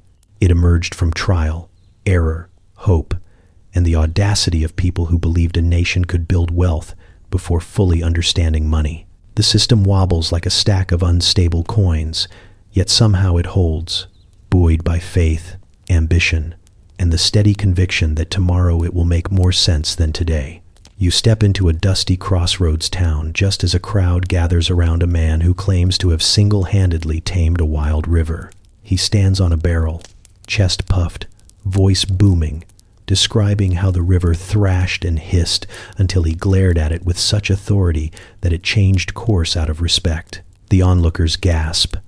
Never mind that the river sits a mile away and has not shifted an inch in decades. Details do not matter here. You realize quickly that this is a place where stories outrun reality with the enthusiasm of hounds chasing a hare. As you wander farther, you encounter a blacksmith polishing his tools with exaggerated ceremony. He swears he once forged a horseshoe so perfectly balanced that the horse wearing it ran straight uphill for an entire afternoon without tiring. When you raise an eyebrow, he adds that the hill was extremely steep, the steepest in the territory, almost vertical. Someone nearby mutters that the blacksmith's famous hill is actually a gentle rise behind the mill, but no one corrects him aloud. In this era, facts step aside for the pleasure of a good tale. At a nearby tavern, patrons trade stories with the intensity of merchants comparing treasures. One man boasts that he can split a tree in half with a single swing of his axe. Another claims he once outran a tornado, kept pace with it for several minutes, then politely asked it to move along. The storyteller slams his mug down for emphasis, and the room nods in admiration, though someone quietly points out that he was inside during the last tornado and fainted before it even arrived. The correction is ignored. Why acknowledge truth when exaggeration builds far better community spirit? Outside, you meet a wiry tracker whose legend has traveled across half the continent. He speaks softly, almost shyly, yet the townsfolk insist he can follow footprints across rocky ground and identify a man's dinner from the way he steps. You watch him kneel in the dirt, squinting at a single scuff mark. After several minutes, he announces with gentle certainty that he sees evidence of a traveler carrying heavy sorrow and 3 bags of flour. Then he stands and confesses privately that he has no idea what he is looking at, but the expectations of others keep his imagination sharp. You walk toward the edge of town where a towering woodsman sharpens his axe under the shade of a cottonwood. Stories paint him as a giant capable of felling forests with a yawn, but in person he is merely tall, with hands rough from honest work. Still, when children gather to hear his tales, he straightens, adjusts his stance, and begins describing how he once chopped through 100 trees in the time it takes to boil water. The children squeal with delight.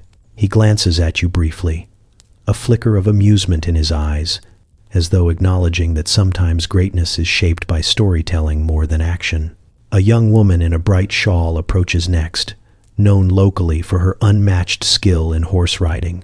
She regales listeners with stories of racing across the plains so swiftly the wind struggled to keep up. In reality, her horse is fast but mortal, and she is skilled but human. Yet you watch her ride later, hair streaming, posture fearless, and you understand how a community transforms admiration into myth. She may not have outrun the wind, but she carries herself as if she might someday, and perhaps that is enough.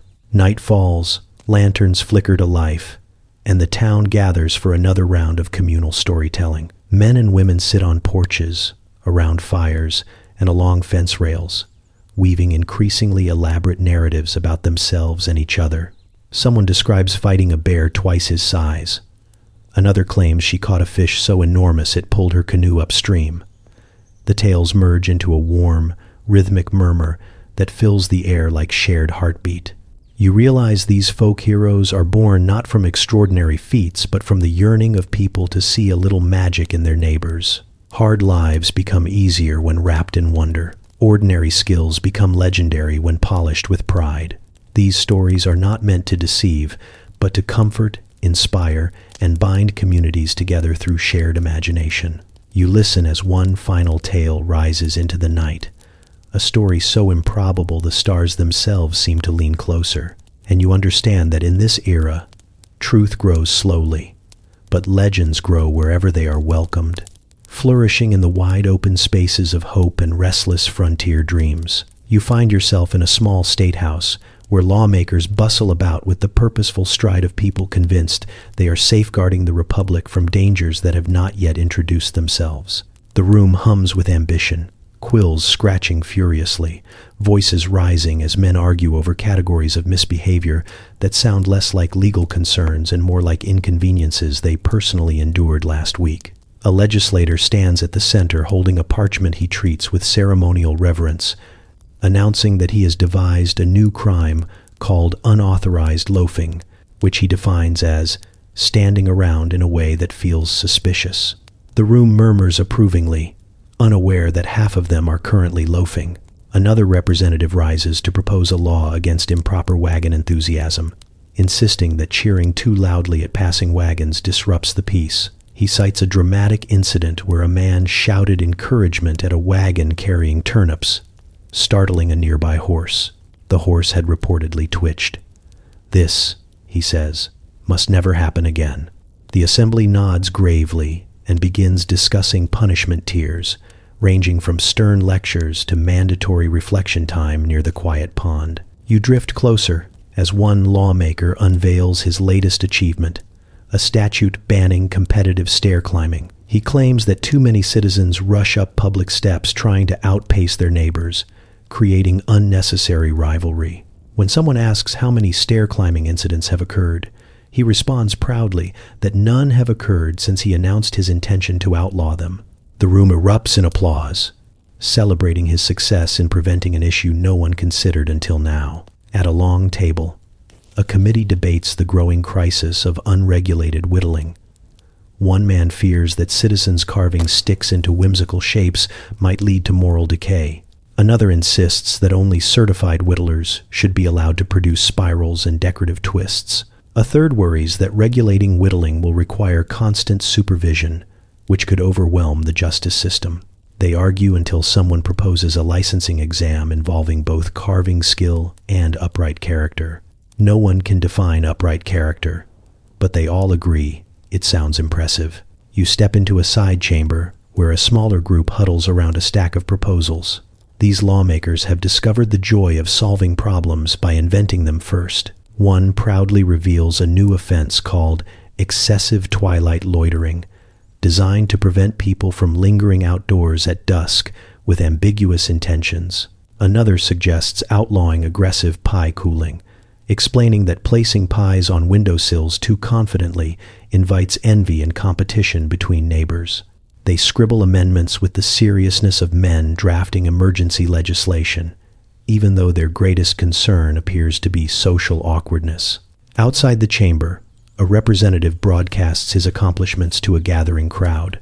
He boasts that since he criminalized unauthorized humming during civic events, humming incidents have dropped to zero. When a citizen timidly asks if humming had ever been an issue, he waves the question away, emphasizing that preemptive action is the key to good governance. Another lawmaker arrives to announce that his initiative against barrel rolling has been tremendously successful. The fact that no one had rolled a barrel in living memory only strengthens his conviction that the law is working. Back inside, debates continue over additional crimes. Someone suggests penalizing unsanctioned decorative landscaping. Another proposes restrictions on the emotional tone of public announcements. A third warns that unless they regulate the timing of rooster crowing, morning tranquility may collapse entirely. The lawmakers nod gravely, grateful to address such pressing matters before the public discovers they are not addressing much at all. As afternoon light fades, the lawmakers gather to review their achievements. They congratulate each other on the disappearance of crimes that never existed, the prevention of troubles no one anticipated, and the maintenance of order through an ever-expanding collection of oddly specific regulations. They speak with satisfaction, convinced they have trimmed chaos from the edges of society with the careful dedication of gardeners pruning imaginary vines. You leave the State House as lamps glow along the street, listening to citizens go about their lives blissfully unaware of the many dangers that have been legally defined and immediately conquered. Behind you, lawmakers continue crafting new offenses with cheerful zeal, ready to boast tomorrow about reducing them. And you realize that in this peculiar period of the nation's growth, governance sometimes thrives not on actual threats, but on the comforting illusion of victory over problems the lawmakers conjure purely for the pleasure of solving. You arrive at a clearing in the woods just as a crowd surges toward a makeshift stage built from uneven planks and optimism. Someone rings a bell to announce the beginning of the revival, though the bell sounds more like a tin cup being thrown down a staircase. People hush each other with the excitement of spectators awaiting a grand spectacle, because in these gatherings, salvation and entertainment often share the same seat. The air buzzes with dust, murmurs, and the hopeful tension of an audience ready to be transformed by whatever unfolds under the open sky. A preacher bursts onto the stage with the enthusiasm of a man who believes heaven grades on energy alone. His voice booms with such force that birds scatter from nearby branches. He gestures dramatically, sweeping his arms as though trying to embrace the entire forest, and declares that everyone present is standing on sacred ground. The crowd gasps, even though the ground is clearly the same dirt they trampled last week during a picnic. It does not matter. In this moment, the preacher's conviction outweighs geography. You notice the acoustics immediately. Every time the preacher shouts, his words bounce off trees, ricochet through the crowd, and return in echoes that sound like his spiritual twin arguing with him 2 beats behind. He does not seem bothered by this. If anything, he appears delighted, as if believing the echoes are proof that the angels agree with him. When he leans in to whisper a solemn truth, the murmur drifts away on the breeze and dissolves entirely, prompting him to shout again, because shouting, at least, guarantees someone hears something. As he preaches, several assistants mill around the crowd to amplify excitement. One waves a handkerchief overhead and proclaims that miracles are best captured on fabric. Another encourages the audience to feel the Spirit moving through them, though the Spirit appears to move inconsistently, affecting only those seated closest to the stage. People sway, cheer, and raise their hands at uneven intervals, creating a pattern that looks choreographed by someone who forgot half the steps. A woman behind you begins weeping loudly, though you cannot tell whether she is overcome by emotion or simply overwhelmed by the preacher's voice. A man to your left starts nodding vigorously, then collapses onto his knees as if struck by revelation. When he stands again, he admits he mostly crouched because his legs fell asleep, but the crowd interprets it as divine intervention. Several others follow his example, dropping to the ground with the timing of people unsure whether they are reenacting a spiritual gesture or participating in a spontaneous group exercise. Midway through the revival, the preacher switches gears and begins describing visions he claims came to him in dreams. He recounts scenes so vivid and peculiar that you suspect his dreams are fueled by heavy suppers. He describes fiery chariots, singing trout, and a ladder made of moonlight. The crowd leans in, enthralled, though half of them cannot hear the details over the echo that transforms trout into something sounding like drought, which shifts their entire understanding of the message. None of this dampens their enthusiasm. They simply cheer at whatever words survive the breeze. A small choir attempts to join the sermon with hymns that should be familiar, but somehow drift off key, tempo, and occasionally melody. The preacher welcomes the musical chaos with open arms and louder proclamations. At one point, he tries to sing along, though his voice overwhelms the choir and transforms the hymn into something resembling a rallying chant. The audience pretends not to notice and sings with gusto, creating a soundscape that feels more earnest than harmonious. As the revival reaches its peak, people begin testifying. One man claims he felt a warmth in his chest that he interprets as blessing. Another swears he saw a flicker of light at the corner of his vision. A third says he heard the voice of the divine, though it may have been the echo again. The preacher seizes upon each testimony as proof that the gathering is working, that the Spirit is moving, that the acoustics are indeed a vessel of holy amplification. By dusk, the crowd glows with feverish unity. The preacher closes the revival with a triumphant shout that fades into a cascade of echoes, each softer, stranger, and more distant until it dissolves entirely. People leave the clearing with uplifted expressions, convinced they have witnessed something extraordinary, even if half the message was shaped by wind and wooden planks that carried sound poorly. You walk among them as fireflies blink into the evening, sensing that in these revivals, faith thrives not through clarity, but through collective yearning, bound together by noise, passion, and the shared belief that meaning will reveal itself somewhere between the echoes. You wander into a bustling town square where vendors shout over one another with the confidence of men who have never doubted a single thought that crossed their minds. Wooden carts are draped in banners proclaiming miracle tonics that claim to cure exhaustion, melancholy, tooth pain, hair loss, and in one ambitious case, general disappointment with life. The air smells of roasted nuts, dust, and the faint sting of alcohol disguised as medicine. You pause beside a stall where a salesman with a magnificent mustache waves a bottle filled with a liquid the color of troubled river water. He declares that one sip will sharpen the mind, invigorate the body, and possibly improve posture if taken before breakfast. A woman asks what is in the tonic.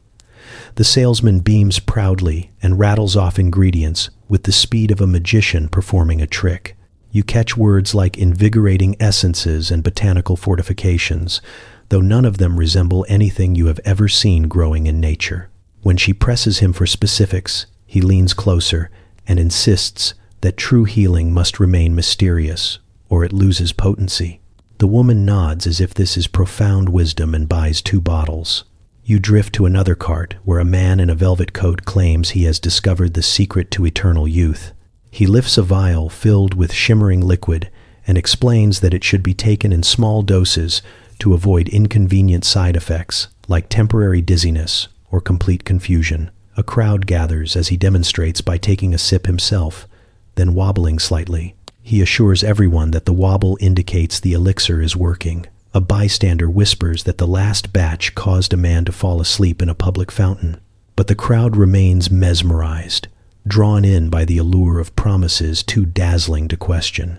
Nearby, a traveling doctor advertises a potion extracted from rare roots he claims grow only in the mountains. He gestures at a stack of bottles arranged like trophies and recites its benefits with the smooth rhythm of a well-practiced chant. As he speaks, his assistant hands out samples, urging people to take a cautious sip. Several villagers do, making polite noises of approval even as their faces twist at the taste. One swallows hard and insists she feels lighter already. Another claims his eyesight has sharpened, though he is still squinting at the label. Farther down the lane, a tonic peddler has attracted a crowd by promising to cure ailments no one has ever heard of. He announces he can eliminate wandering leg, reverse internal gloom, and stabilize unsettled limbs. He even offers a tonic to prevent spontaneous misfortune, which sells quickly because no one wishes to take chances. When asked how he discovered these cures, he explains he once followed a dream into a forest and received wisdom from a talking squirrel. The crowd accepts this as a charming origin story rather than a reason for alarm. You pause at a quieter stall where an older woman sells remedies brewed from herbs she gathered herself. Her tonics smell earthy and familiar, and she offers them without grand promises. She simply tells customers they may help, or they may not, but at least they will not harm. Few people stop here. They prefer the potions that glow unnaturally or fizz when uncorked. Even in the realm of healing, spectacle wins. At the center of the square, a man with a portable stage performs demonstrations of his miracle cure. He invites volunteers from the audience and asks them to describe their ailments. One man claims to suffer from persistent gloominess. The salesman hands him a bottle, and after a dramatic swallow, the volunteer throws his arms in the air and declares himself renewed. The crowd roars with approval. Moments later, you overhear him whispering to his wife that he mostly raised his arms because the salesman asked him to. As dusk settles, torches flicker, and the salesmen shout louder, eager to secure last-minute purchases. People hurry home with bottles clinking in their baskets, filled with hope that these strange concoctions might ease their burdens. You sense the mixture of optimism and desperation swirling through the town, a willingness to believe in anything that promises relief, even if relief comes with glowing liquids, unpronounceable ingredients, or advice shouted by men standing on boxes. You watch the square empty by lantern light and realize this age of quackery thrives not because the tonics work, but because they answer a longing deeper than science. People want certainty, healing, and wonder, even when wrapped in questionable mixtures. They trust the confidence of salesmen who speak loudly and smile widely, believing that anyone who shines so brightly must carry truth. You leave the market as the last vendor packs his bottles, aware that these miracle cures offer everything except safety, yet still capture hearts with the simple promise that suffering might be eased by a sip of hope. You step into a military encampment expecting discipline, precision, and officers who speak in firm, authoritative tones. Instead, you find a field scattered with contraptions that look like the inventions of clever children given far too much rope and encouragement. Soldiers bustle around a giant balloon tethered to the ground, its striped canvas swelling as men pump air into it with the hopeful exhaustion of people who believe the future of warfare involves floating gently above the battlefield. One officer paces beneath it, explaining to anyone who will listen that elevation is the key to victory, though he admits he has not figured out how to keep the balloon from drifting wherever the wind feels mischievous. Nearby, a team of soldiers attempts to steer the balloon's basket using long poles. They jab at the air with the solemnity of men rowing an invisible river. When the balloon shifts slightly, they cheer as though mastering flight itself. Moments later, a gust of wind sends the balloon lurching sideways, dragging 3 soldiers across the dirt, while the officer shouts instructions the wind willfully ignores. Eventually, the balloon calms, and the soldiers dust themselves off, insisting they nearly had it that time. You wander toward a cluster of cannons arranged in a line, each accompanied by soldiers who appear unsure whether their tasks are heroic or hazardous. One cannon has been reinforced with wooden planks they claim will keep it from shaking too violently. Another has been polished so aggressively the sun reflecting off it blinds half the crew. A third cannon is whispered about with fearful reverence. Its last attempt at firing resulted in it rolling backward, flattening a tent, and frightening a mule into running off with someone's laundry. Despite this history, the soldiers prepare it once more, tapping it tenderly as though soothing a temperamental animal. When they fire, the cannon emits a low, disgruntled boom and launches a projectile in a direction no one intended. Men scramble to track its path, shading their eyes and speculating about where it might land. One claims it soared into the treetops. Another insists it went straight up and has not yet decided to come down. They argue until a distant thud echoes across the hills. The crew nods respectfully, proud that at least the cannon fired in some direction, which counts as progress. Beyond the artillery field, you encounter a man unveiling his newest experiment, a wagon fitted with collapsible wings. He insists the wagon can catch air currents, glide gracefully, and give commanders an aerial view of enemy positions. The soldiers listen politely as he explains the physics, though their faces reveal doubts. When he demonstrates by pushing the wagon downhill, it travels a short distance, flaps its wings half-heartedly, and tips over with a sighing creak. The inventor claps his hands and declares the test a promising beginning. The soldiers help him upright the wagon, offering quiet sympathy to its dented frame. A group of officers gather around a map, discussing strategies that rely heavily on imagination and favorable weather. One suggests attaching lanterns to balloons to confuse the enemy at night. Another proposes setting the cannons at unusual angles to keep opponents guessing. A third suggests launching messages by tying them to pigeons, though no one knows how to train pigeons beyond hoping they fly in the right direction. The officers nod with weary optimism, each believing that innovation often looks absurd before it becomes brilliant. As afternoon stretches on, the balloon crew resumes their efforts. They manage to lift a scout a few feet off the ground before the balloon begins drifting toward a stand of trees. Soldiers grab the ropes and chase after it, shouting encouragement and concern. The scout in the basket waves uncertainly, his voice wobbling with the balloon as he calls out observations like a man sightseeing rather than preparing for war. Eventually, the balloon dips low enough for the crew to pull it down, and everyone cheers the landing, relieved that it involved neither tree nor unexpected travel. You end your visit watching soldiers repair their experimental devices with the gentle patience of tinkerers who believe solutions always lurk just one adjustment away.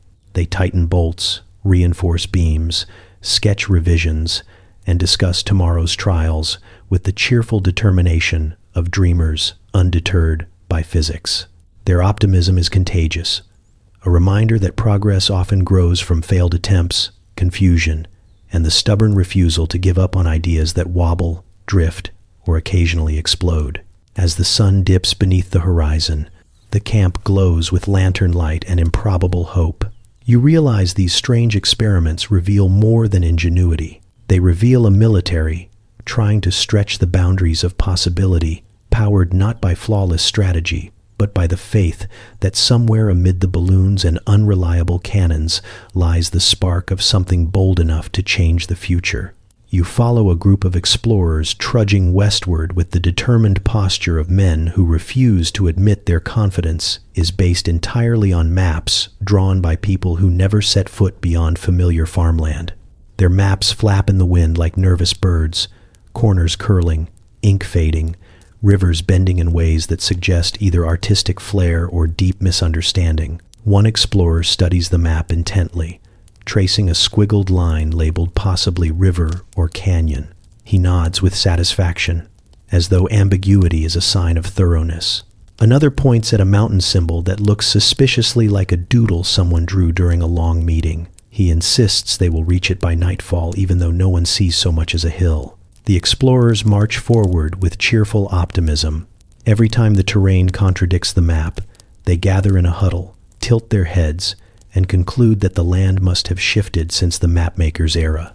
They whisper theories about earthquakes and dramatic floods, unwilling to entertain the simpler explanation that their mapmaker just guessed. When the trail vanishes completely, they declare they have discovered a new path. When they wander into a thicket so dense it looks untouched by human intention, they congratulate themselves on reaching unexplored territory, completely ignoring the fresh deer tracks beneath their boots. You watch as the leader points at a blank patch of parchment and declares it promising. The others nod, pretending blankness is a cartographic strategy rather than an omission. They stride toward the horizon with a confidence that grows stronger the less certain they become. When the sun climbs overhead, they argue about their location. One insists they are right where the map says they should be. Another points out that the map does not indicate any of the features they see around them. A third suggests they may be reading the map upside down. They test this theory by rotating the parchment several times until the directions feel spiritually correct. At midday, they stop to rest beside a creek that does not appear on their map. Instead of treating this as a warning, they treat it as an opportunity to improve the map themselves. They sketch the creek with enthusiastic strokes, adding flourishes that make it look far more dramatic than reality. One man suggests naming it after himself. Another argues for a name that honors the expedition. They compromise by giving it a name no one will remember, and then immediately debating whether the creek flows north or philosophically north. Later, the explorers encounter a range of hills that contradict every expectation their map has given them. The map shows one mountain standing proudly alone. Before them, however, are many hills, none of which seem particularly proud. The leader squints and decides that the hills must be the mountains seen from a distance. When no one accepts this, he changes tactics and claims the map is symbolic rather than literal. The group agrees this is a reasonable explanation for the fact that the terrain stubbornly refuses to cooperate. You walk with them through forests where the trees whisper in ways no cartographer has attempted to capture. They wade through tall grass that hides holes, insects, and the occasional startled rabbit. One explorer suggests drawing the grass on the map. Another reminds him that grass moves, making it an unreliable feature. They compromise by drawing a small patch and labeling the rest unpredictable. Evenings bring renewed confidence. Around the fire, the explorers brag about their progress, tallying discoveries, embellishing their hardships just enough to make them sound noble. Someone claims they crossed a perilous ravine, though you recall stepping over what was essentially an enthusiastic ditch. Another claims they followed a trail used by ancient travelers, though evidence suggests it was merely a path worn by a very determined cow. The stories warm their spirits more than the fire. As night deepens, they consult the map once more, turning it this way and that, each angle offering a new interpretation. They debate whether a smudge is a lake, a marking, or a stain from someone's lunch. They choose lake because it makes the journey feel more meaningful. You watch the flames flicker across their faces, illuminating their blend of ambition, uncertainty, and stubborn hope. In the end, you realize these explorers are propelled not by accurate maps, but by an eagerness to push beyond the known. Their confidence thrives in the gaps between truth and imagination. They are guided by curiosity, improvisation, and the unwavering belief that heading west, even with misguided maps, still leads somewhere worth discovering. You step into a gold rush town expecting at least a hint of order, but the moment your boots hit the dust, you realize the place operates on pure, undiluted chaos. Buildings lean at suspicious angles, as if constructed by people too excited to measure anything. Tents spill across the hillsides like fabric thrown by a restless giant. Every direction brims with motion, shouting, and clattering, as though the entire town is trying to express 12 different emotions at once. You pass a sign reading "Welcome to Fortune," though half the letters are crooked, which feels appropriate for a place held together by adrenaline and wishful thinking. Prospectors swarm the streets with pans in hand, rushing from one rumor to the next. One man shouts that gold has been found in the creek. Another insists the real gold lies in the hills. A third claims gold dust drifted into his soup last night.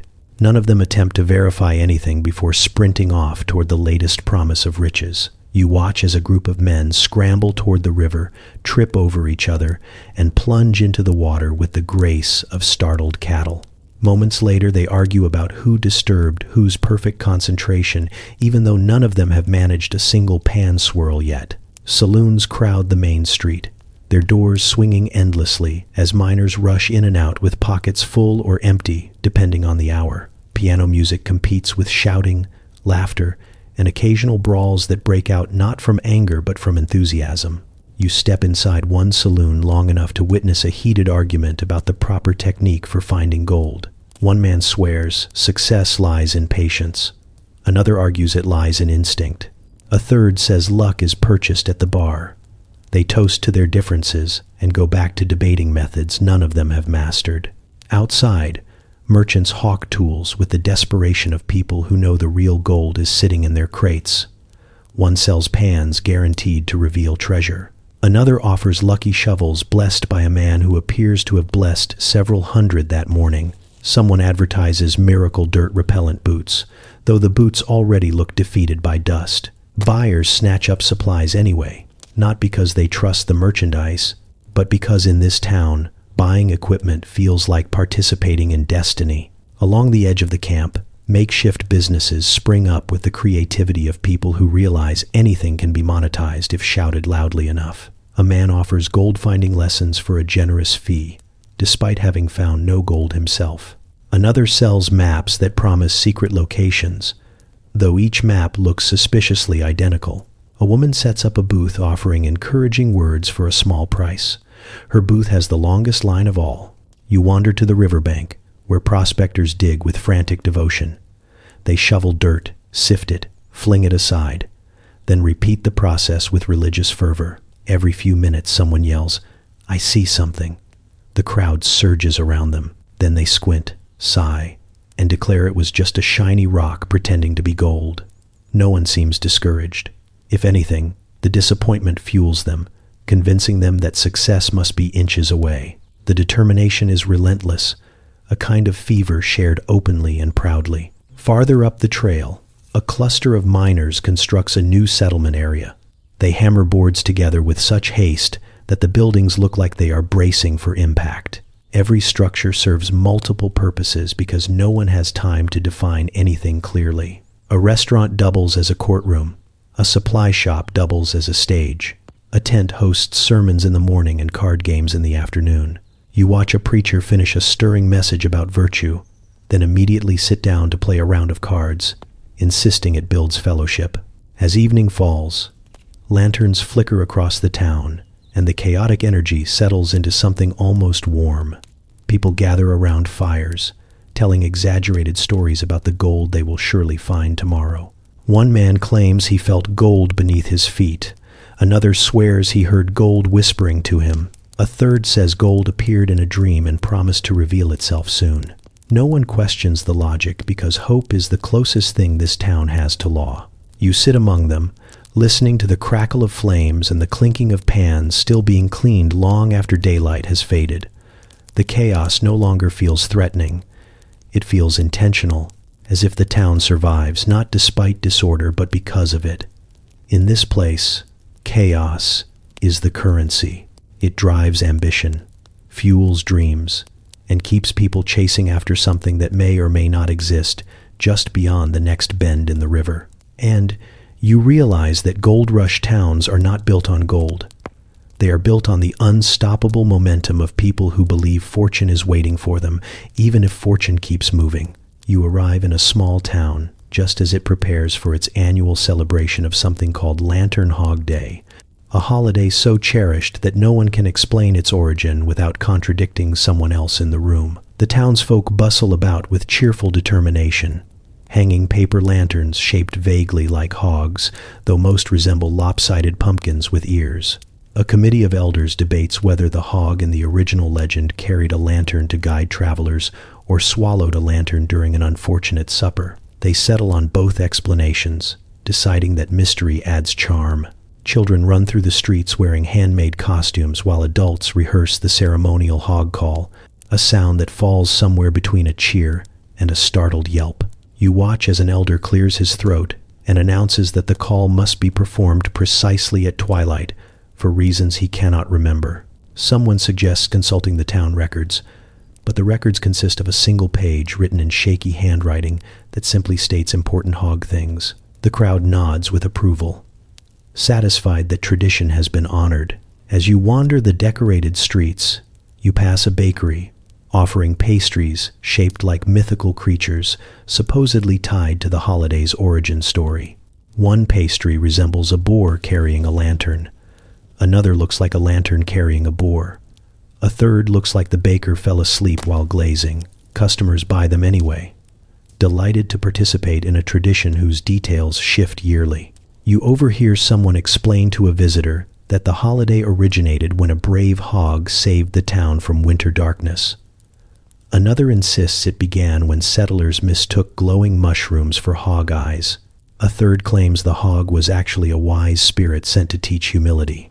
No one seems bothered by the inconsistency. The story, they say, grows with the town. At the town square, preparations intensify for the evening pageant. A group of performers practice reenacting the legend, though disagreements stall progress. One actor believes the hog should speak in riddles. Another thinks the hog should sing. The director announces that the hog must leap heroically across the stage, even though the man playing the hog has very limited leaping ability. They rehearse anyway, resulting in a slow hop that the director insists captures the spirit of the tale.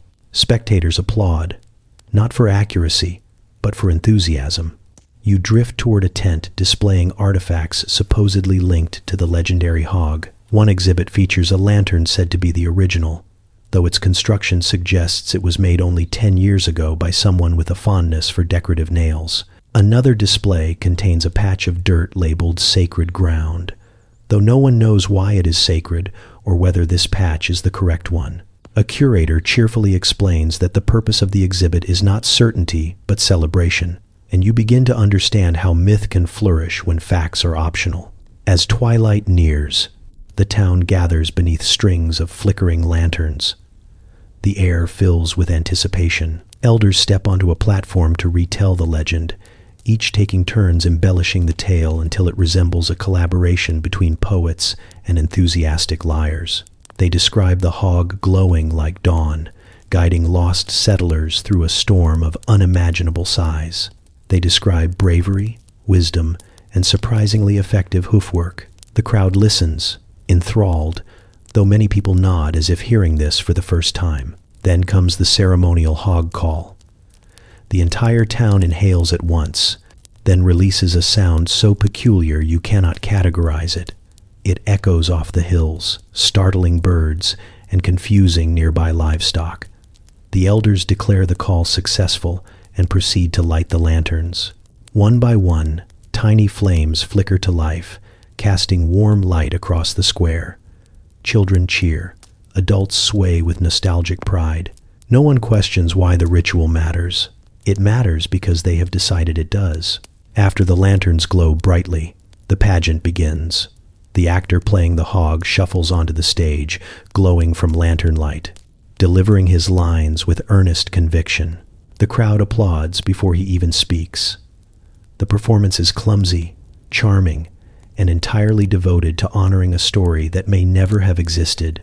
When the hog delivers his final heroic hop, the audience erupts in applause, so heartfelt you feel the legend deepen in real time.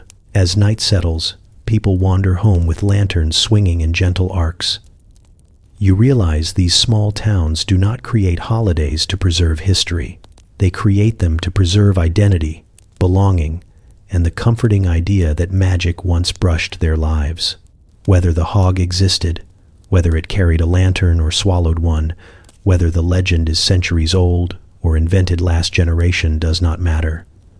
They celebrate because celebration keeps the story alive.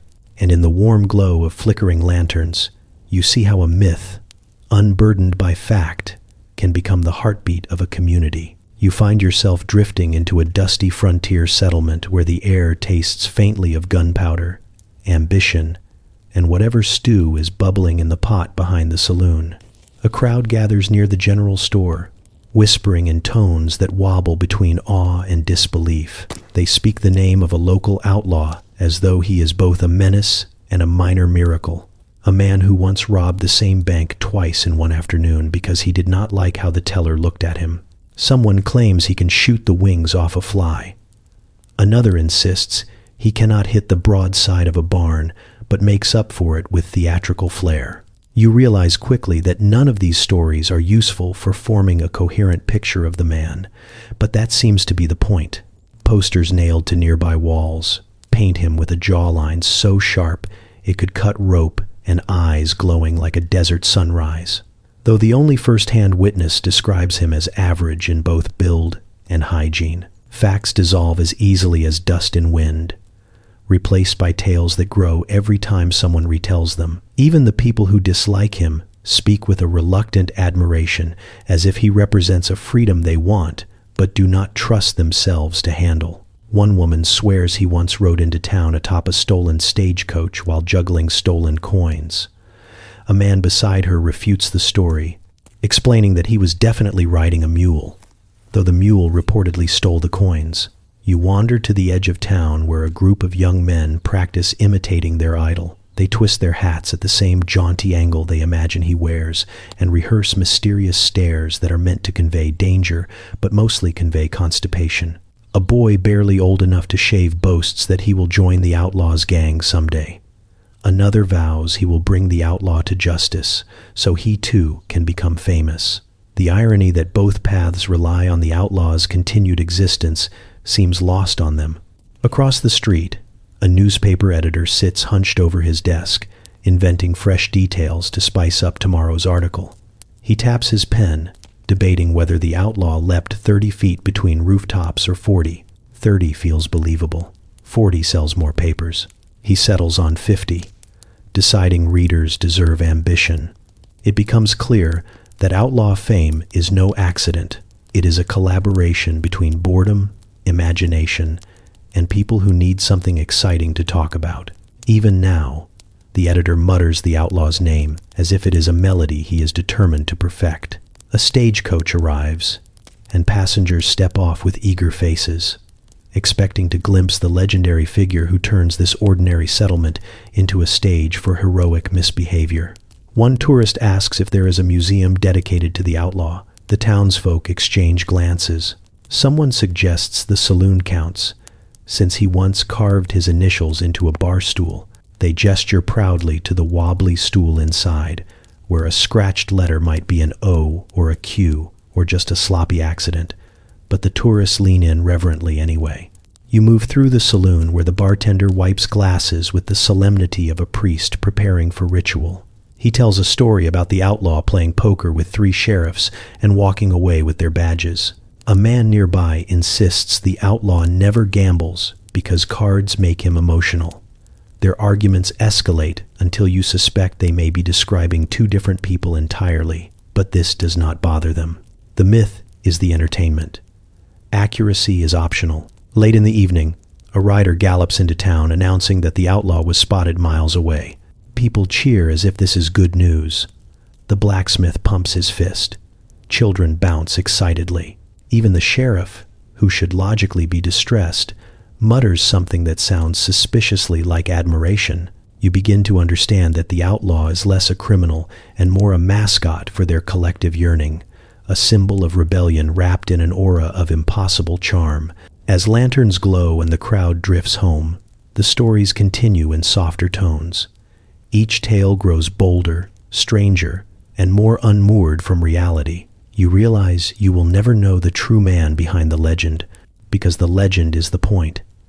It thrives precisely because it refuses to be pinned down. The outlaw is a reflection of everything these people want to believe about courage, danger, and a life unrestrained by rules. By the time the night settles, the myth has grown again, swelling like a campfire fed by too many hands.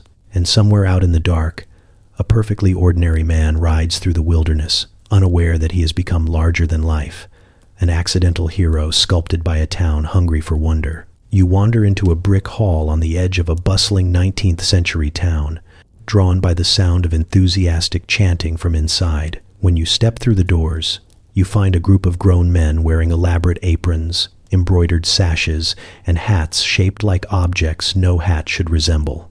They stand in a semicircle, reciting oaths with the solemnity of monks and the choreography of people who learned the steps 5 minutes ago. Someone rings a bell to signal the start of a ritual involving a wooden paddle, 3 candles, and a stuffed owl that has clearly seen better days.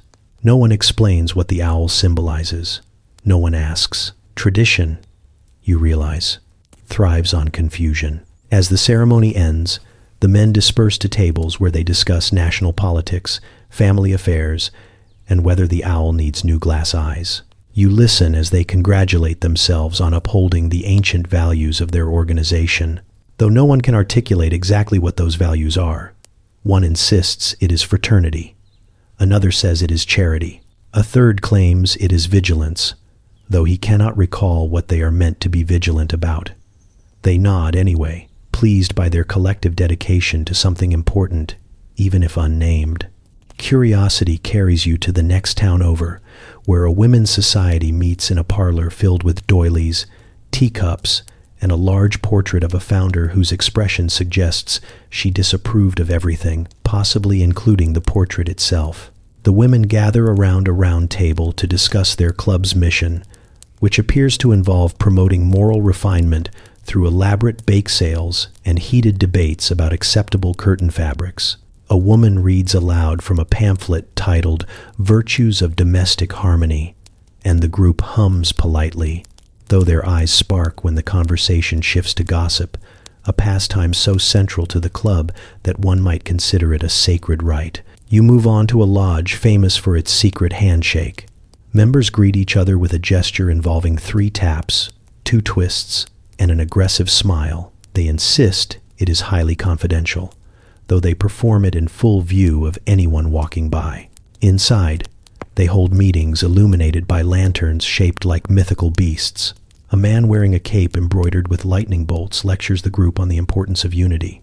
When he raises his staff, which is actually a broomstick wrapped in tinfoil, the members applaud vigorously. A banner overhead declares strength through spectacle. You suspect this motto evolved from trial and error. Farther down the road, you stumble into a club devoted entirely to the appreciation of unusual facial hair. Members sit in a circle comparing mustaches like scholars debating ancient manuscripts. One man claims his curled mustache represents courage. Another argues for sophistication. A third presents his beard as a symbol of natural wisdom. They stroke their whiskers thoughtfully. taking the matter of symbolism quite seriously. When someone suggests forming a beard marching band, the idea is met with unanimous enthusiasm. They begin practicing imaginary instruments with great commitment. In a bustling city, you find a club dedicated to the scientific study of nonsense. Members gather to discuss theories ranging from gravity's emotional state to the migratory habits of clouds. They produce charts filled with arrows and circles that point to other circles. No one expects the theories to make sense. The pleasure lies in building complexity from whimsy. When someone proposes a new hypothesis about the secret language of vegetables, the room erupts in applause. You sense that confusion is not a side effect here, but the glue holding everything together. The more towns you visit, the stranger the clubs become.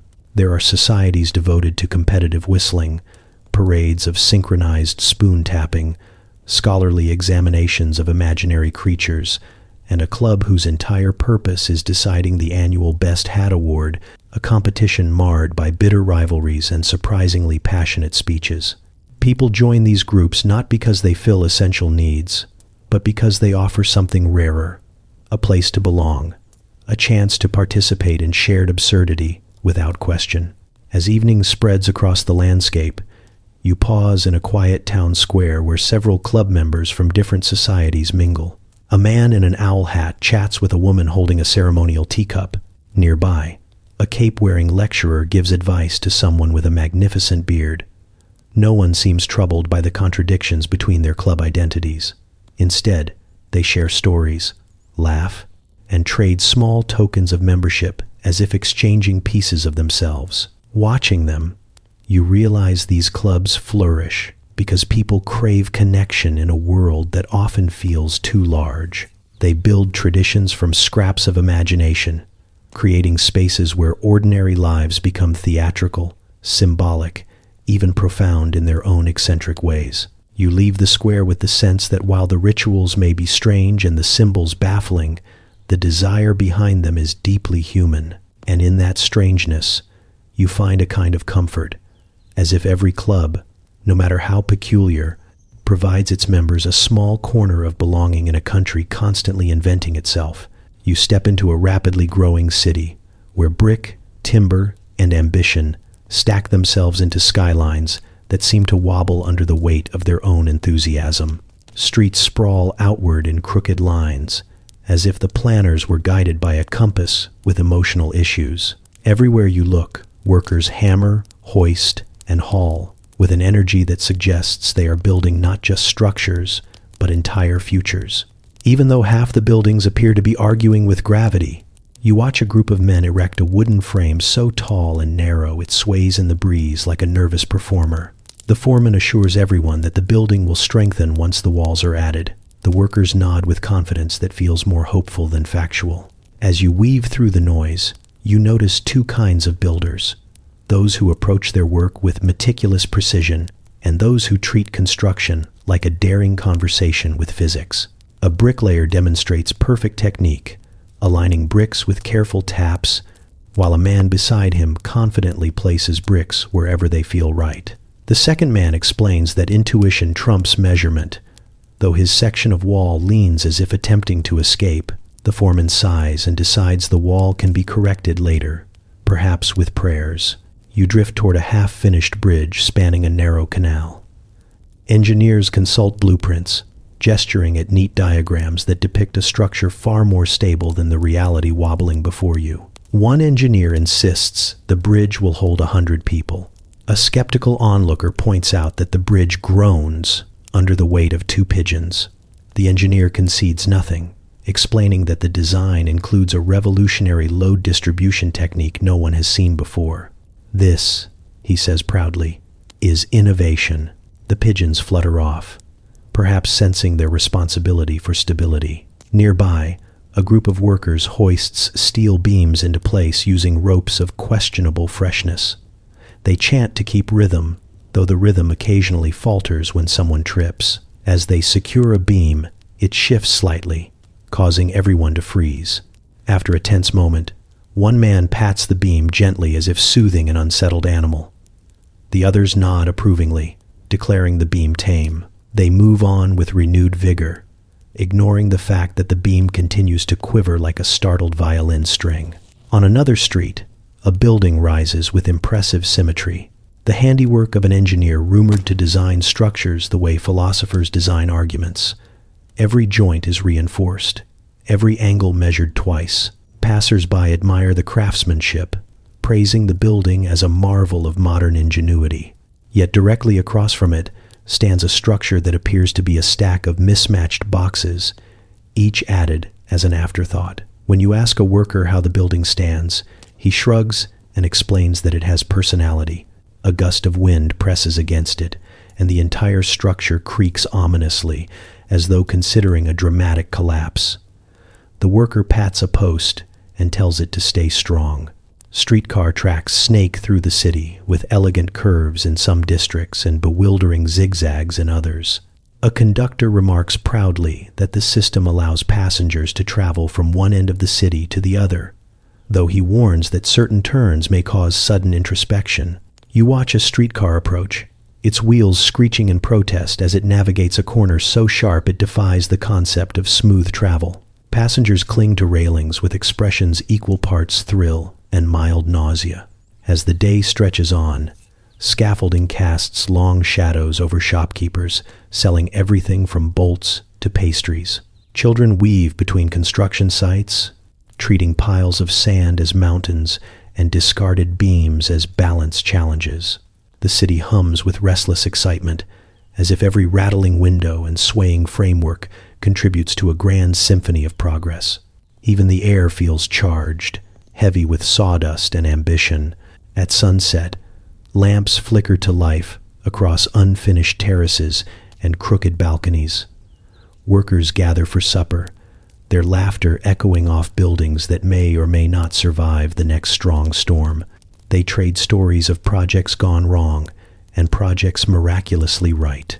A mason describes a chimney that collapsed inward, but somehow landed exactly where the hearth needed to be. Another boasts that his staircase leans only slightly more than last month.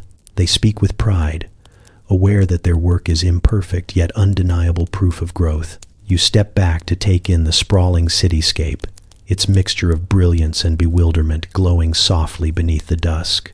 Some buildings stand tall with unwavering confidence. Others tilt, crack, or settle unevenly, but stand nonetheless, stubborn and hopeful. This place is held together not just by engineering, but by belief, improvisation, and the determination to build something bigger than anyone imagined. And as the night settles, you realize early urban growth is less a triumph of flawless design and more a testament to human persistence, a dance between genius and chaos that somehow, against all odds, shapes a city into existence. You descend into a dim basement illuminated by candles, lanterns, and the warm glow of curiosity pushed slightly beyond its limits. The air carries a faint scent of metal, dust, and something that reminds you of burnt optimism. A man in spectacles hunches over a table cluttered with coils of copper wire, gears of every size, and tools whose purposes are unclear even to him. He mutters about unlocking the future, though the future at the moment appears to be sparking unevenly from a device held together by enthusiasm and string. When he tightens a bolt, the machine whirs, vibrates, and launches a small puff of smoke so dramatically that the inventor declares it a milestone. In the corner, a scientist with wild hair stirs a bubbling mixture in a flask that periodically hisses in a tone you associate with mild disapproval. She insists the concoction will change agriculture forever, though she has not yet decided how. Her notes are scattered across the table in looping handwriting that begins coherently, then spirals into sketches of vegetables with suspicious expressions. When the mixture briefly glows blue, she claps her hands and shouts success, despite not having defined what success means. Nearby, a young tinkerer kneels beside a prototype for a new kind of engine. The prototype looks like a barrel fused to a bicycle, decorated with pipes that lead nowhere. He pumps a pedal, and the machine wheezes awake with the sound of an elderly man reluctantly rising from bed. The tinkerer beams with pride as it sputters forward an inch before collapsing into stillness. He calls it promising, You admire his ability to interpret mechanical exhaustion as potential. At another workbench, an inventor carefully aligns lenses onto a wooden frame, creating a device he claims will allow people to view distant objects with extraordinary clarity. He gestures excitedly toward a window and urges you to test it. You peer through the lenses and see the world magnified, tilted, and tinted slightly green. When you mention this, the inventor nods sagely and explains that green tones sharpen the soul's perception. You are not convinced, but his sincerity is so overwhelming that you agree it is impressive. Across the room, two men argue over the correct placement of a lever on a contraption covered in levers already. They insist their machine will revolutionize communication, allowing messages to travel instantly across great distances. When they demonstrate by pulling one lever, the machine emits a series of thunks followed by a triumphant ping. They cheer. You ask what message was sent. They consult their notes, then declare that the message probably announced its own success. You realize they are less concerned with function than with the exhilaration of possibility. Against the far wall, an inventor works on a device designed to harness electricity. Though he appears uncertain about which parts require insulation, sparks flicker as he connects wires, illuminating his delighted expression. He swears he is on the brink of capturing lightning in a controlled form. You consider whether this room is an appropriate location for such ambition, especially when he begins tapping the device with a hammer in hopes of encouraging cooperation. The sparks brighten, then abruptly vanish. He nods with satisfaction, claiming the machine is contemplating its next move. In another corner, a scientist experiments with magnets, arranging them in patterns that form a kind of metallic mosaic. When he adds one more piece, the entire structure shivers and reconfigures into a different shape altogether. He laughs so loudly the others look up in alarm. He scribbles down notes, explaining that he has discovered a new principle of attraction. You suspect he is overselling it, but the moment feels so earnest you do not correct him. Throughout the basement, the collective hum of invention rises and falls like an improvised symphony. Tools clatter, liquids bubble, devices groan as though they are alive and negotiating their responsibilities. Every failure becomes a stepping stone. Every spark becomes a sign. You sense that the chaos here is not a hindrance, but the environment in which breakthroughs thrive. These inventors are not hindered by uncertainty. They are powered by it. As the night deepens, the inventors gather around a table cluttered with half-finished ideas. They discuss theories, share triumphs, and laugh at the failures that nearly set something on fire. You see in their faces a stubborn belief that the future can be coaxed from gears, glass, and unrefined dreams. They build not because they are confident, but because they cannot stop imagining what might be possible. And in this flickering basement full of questionable tools, you witness the messy, unpredictable birth of innovation, fueled by determination, curiosity, and just enough recklessness to change the world. You slip into the back of a crowded chamber just as a hush falls over the room.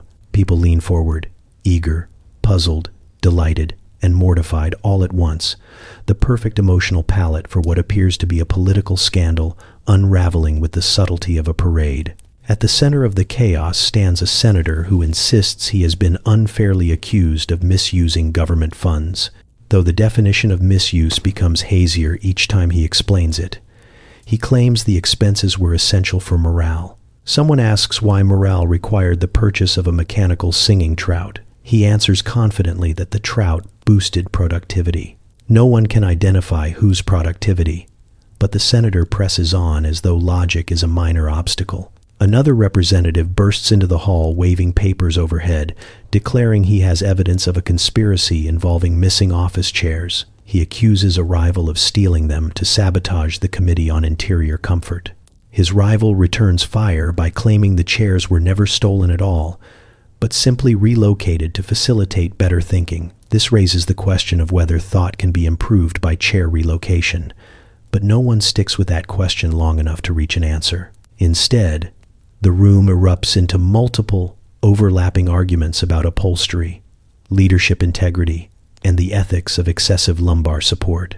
You drift from group to group, catching fragments of confessions, rebuttals, and explanations that sound increasingly improvised. A clerk claims she witnessed a representative sneaking out of a meeting with a suspiciously shaped bundle. When pressed, she admits the bundle may have been a rolled-up carpet. The representative in question denies this and adds that even if it were a carpet, it was borrowed legally. Immediately, half the chamber begins debating criteria for legal carpet borrowing. A man in the back pounds the table to declare that all carpets belong to the people. Meanwhile, a governor who was summoned to testify tries to explain why he funded a project to train pigeons for emergency communication. He insists the idea was visionary. Critics argue the pigeons failed their training. He counters by noting that the pigeons may have been having an off day. When asked how many pigeons were involved, he says quite a few and refuses to elaborate. This only raises more questions, prompting a subcommittee to form on the spot to investigate pigeon accountability. In another corner, a representative tearfully confesses to accidentally approving a bill he had not read. He claims he mistook it for a birthday card because it had a festive ribbon attached. His colleagues gasp as if encountering a profound tragedy, though some whisper that they too have signed documents they do not fully understand. One man admits he once voted yes because he liked the color of the ink. Another confesses he voted no because he disliked the smell of the room. They consider establishing new voting guidelines based on clearer packaging and improved ventilation.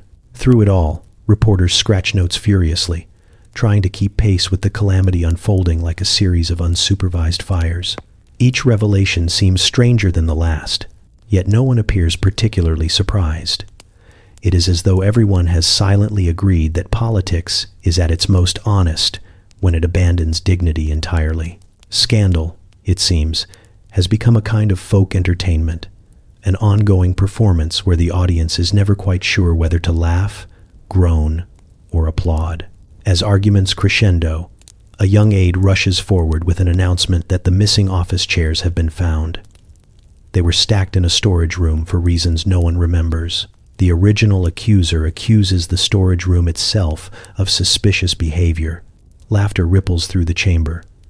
Even the rival wipes his brow, relieved yet disappointed, as though the scandal ending so abruptly feels like the premature conclusion of a gripping play.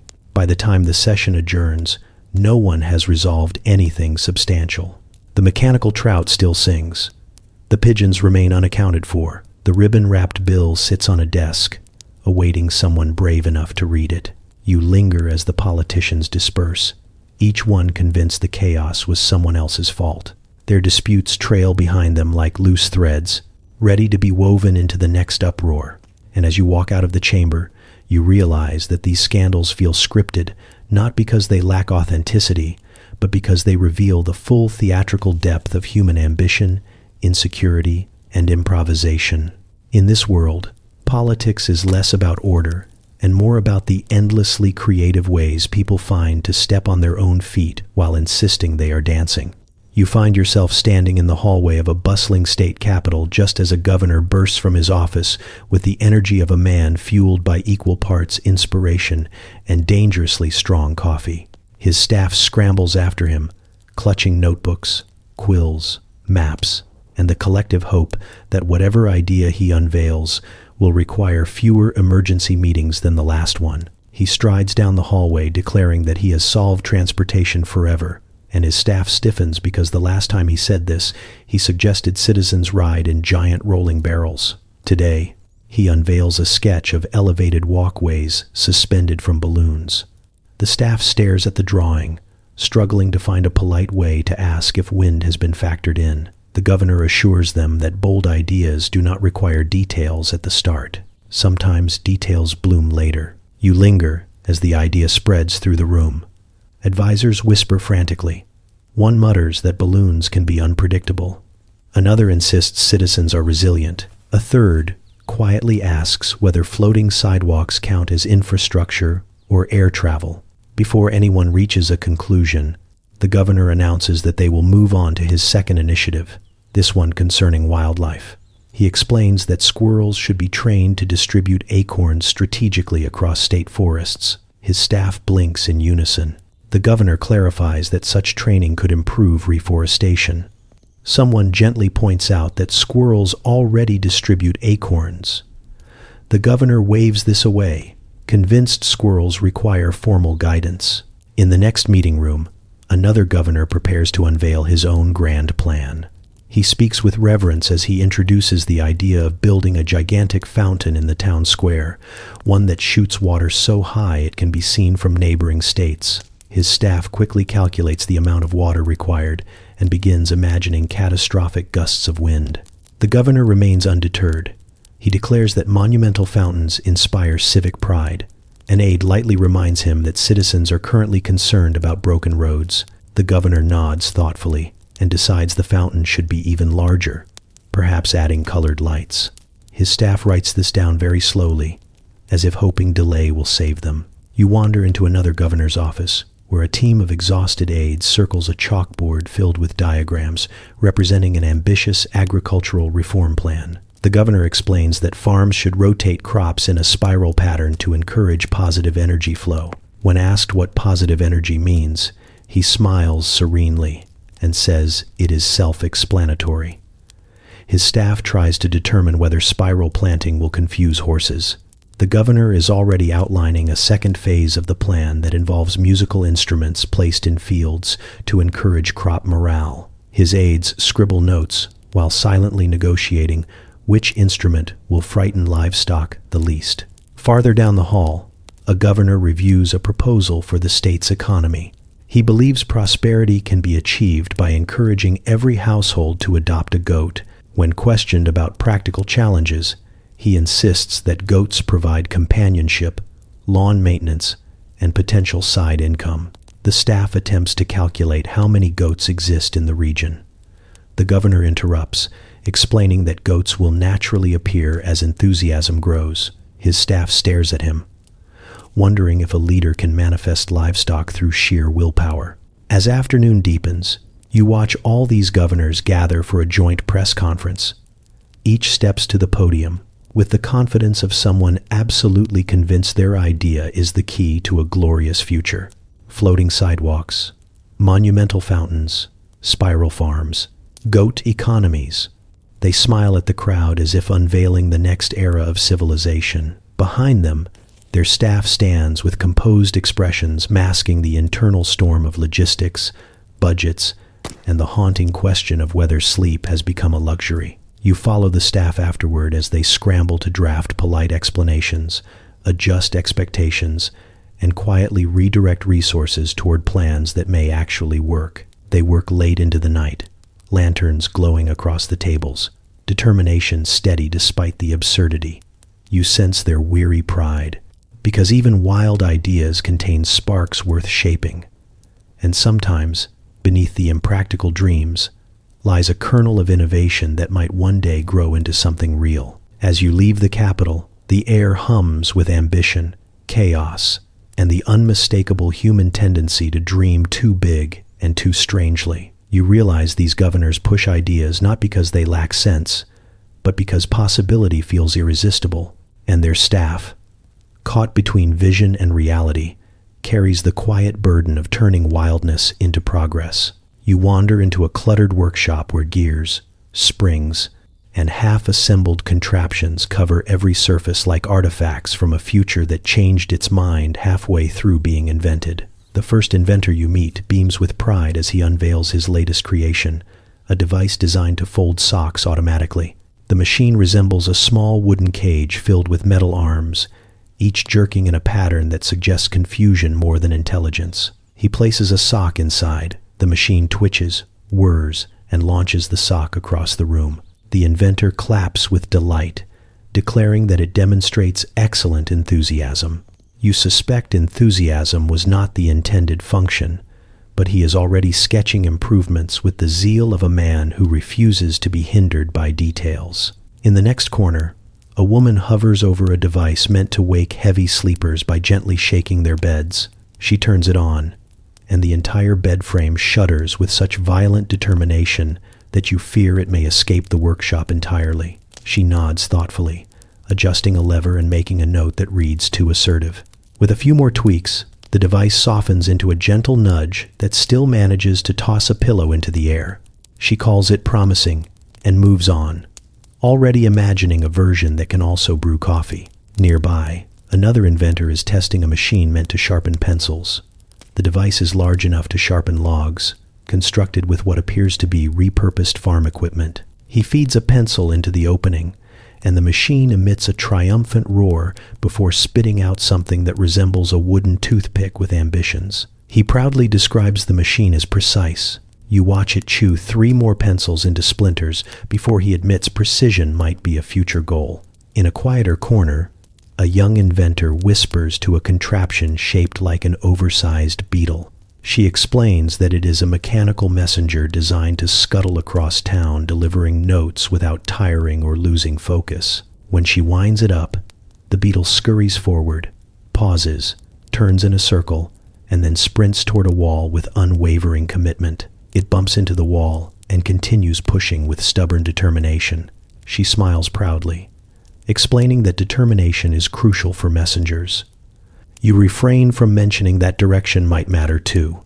Another workshop table holds a series of bells attached to tubes and levers. An inventor demonstrates how his creation can automatically ring to signal weather changes. As he explains the mechanism, a bell chimes loudly, startling everyone. He checks the sky through the window and concludes the bell must be forecasting a shift in humidity. Moments later, another bell rings. He looks puzzled, leans closer, and whispers that the machine sometimes becomes emotional. The crowd accepts this explanation with polite nods, because no one wants to discourage him. You drift to a man fiddling with a wearable umbrella that opens and closes in response to raindrops. The device is balanced on his head, with straps that appear to have been borrowed from horse tack. When he steps outside to test it, the umbrella snaps open so forcefully it nearly lifts him off the ground. He stumbles back inside, hair disheveled and pride intact. He declares the mechanism slightly too eager and jots down notes while the umbrella continues to twitch above him like a creature awaiting further orders. In the final corner, you meet an inventor building a device that can clap for you when you accomplish something important. He demonstrates by pulling a lever, causing 2 wooden paddles to smack together rhythmically. He explains with absolute seriousness that people deserve applause even when no one is nearby. The machine claps again, louder this time, as if proud of its own contribution. You watch him fine-tune the rhythm until it sounds genuinely celebratory. As the inventors share their creations with each other, the room fills with the whirring, clanking, buzzing music of ideas being tested, altered, and dreamed into existence. No one questions whether any of these inventions are necessary. They celebrate the act of creation itself, the joy of pursuing a thought simply because it appeared. Failures become jokes. Malfunctioning parts become lessons. Every strange device is met with admiration, not judgment. By the time you leave the workshop, the sun has dipped low, casting warm light across windows, rattling with the heartbeat of experimentation. You realize these inventors build not because the world demands it, but because their minds cannot sit still.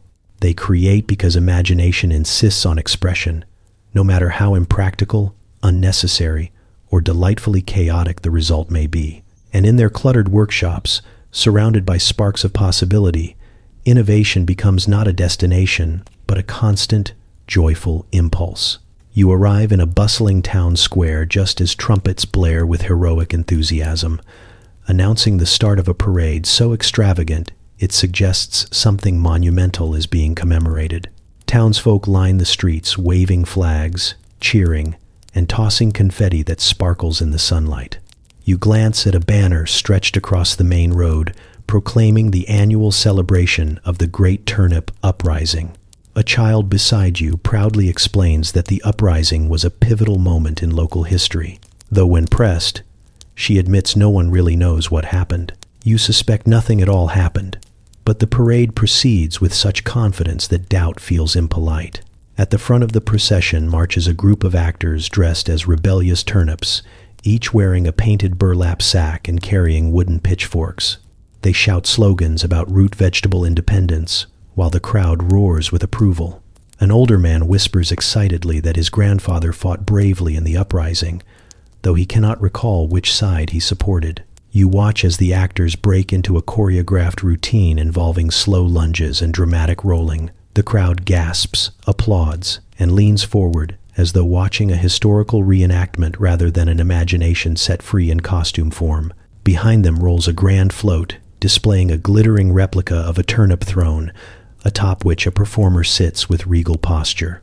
She waves to the crowd with a serene expression despite balancing a comically large root crown on her head.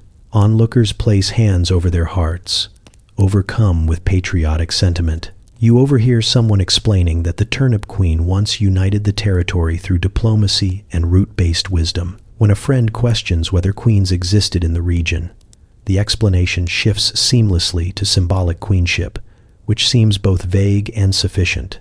Next comes a marching band dressed in uniforms that shimmer with metallic threads, playing a triumphant anthem, allegedly from the uprising era. The song swells with noble chords, though it sounds suspiciously inspired by a tune you heard in a tavern last night. The band members march with absolute conviction. Their leader waves a baton shaped like a turnip stalk and shouts encouragement that borders on spiritual fervor. People sway to the music, some even wiping away tears, though you doubt any of them could explain the emotional significance if asked. A local historian rides past on horseback. Reading from a scroll he claims contains the original proclamation that ended the uprising. The scroll looks freshly painted, ink glistening in the sun, and the words resemble inspirational phrases stitched on decorative pillows. Crowds lean in reverently, nodding as though absorbing sacred truth. The historian holds the scroll high, convinced he is preserving legacy, even if the legacy was invented last decade. The parade continues with increasing creativity. One float reenacts the legendary Battle of the Cellar, in which settlers allegedly defended their food stores from rebellious produce. Actors dressed as carrots and potatoes dramatically surrender, waving tiny white flags. Children cheer wildly. Another float displays the Reconstruction era, showcasing people rebuilding fields after the uprising's damage. They scatter fake seeds across the route with solemn commitment. Someone shouts that the land healed quickly thanks to community spirit. The crowd cheers again. You drift with the parade as it turns down the main street, where festivities spill into shop doorways. Bakers hand out commemorative pastries shaped like victorious vegetables. A seamstress sells miniature turnip flags stitched with slogans like "Stand firm and grow proudly." A group of poets recites verses honoring sacrifices no one can quite name.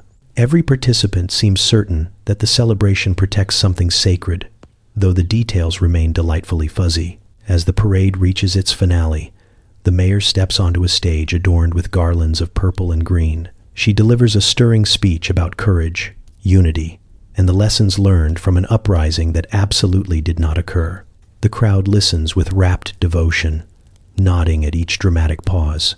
You recognize the speech as a patchwork of sentiments borrowed from other holidays, but no one seems to mind. The mayor ends by declaring that history is what binds communities together, regardless of whether the history happened. When dusk settles, lanterns glow along the streets and music drifts through the air. Families gather for a feast featuring turnip dishes cooked with ceremonial reverence. You watch them laugh, share stories, and argue good-naturedly about which fictional event deserves a float next year. The celebration is not rooted in accuracy but in shared identity, a collective devotion to belonging. You realize, as laughter ripples across the square, that patriotic spectacles like this thrive because they transform imagination into tradition. The truth becomes secondary to the joy of celebration, and in the glow of lanterns and confetti, the invented past feels just as powerful as anything carved into stone. You step into the early 20th century just as the air fills with the hum of invention and uncertainty. The scent of coal smoke blending with the optimism of people convinced the future has already begun. You wander a street where automobiles sputter past horses, where pedestrians step carefully between two competing eras, unsure which one has the right of way. A policeman blows his whistle with theatrical confidence, though he is unclear on whether he is signaling the cars, the horses, or the general existential confusion of modernity. Behind him hangs a newly posted ordinance forbidding citizens from walking backward on Sundays, a rule no one can explain, but everyone obeys because ignoring it feels like tempting fate.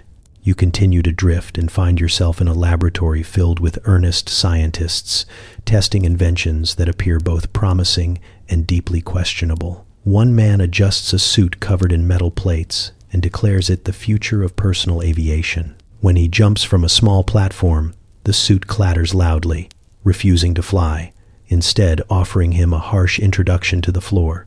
He insists he simply needs better boots. Another scientist demonstrates a device meant to translate animal thoughts into human speech. The machine produces only static and an occasional beep, which the scientist confidently interprets as the beginning of meaningful dialogue. Outside, the world shifts again as streetcars rattle past vendors selling foods no one has tasted before, the country experimenting even with its palate. A sign announces the prohibition of certain spices deemed too rambunctious for national consumption. Meanwhile, politicians debate whether dancing styles should be regulated for public safety. One senator argues that feet moving too quickly risk moral decline. Another suggests that some dances might uplift the economy. The debate spills into newspapers, and soon the entire nation argues about rhythm. You find yourself drifting through a fairground where crowds marvel at inventions that toe the line between genius and architectural hazard. A man proudly exhibits a house designed to rotate with the sun.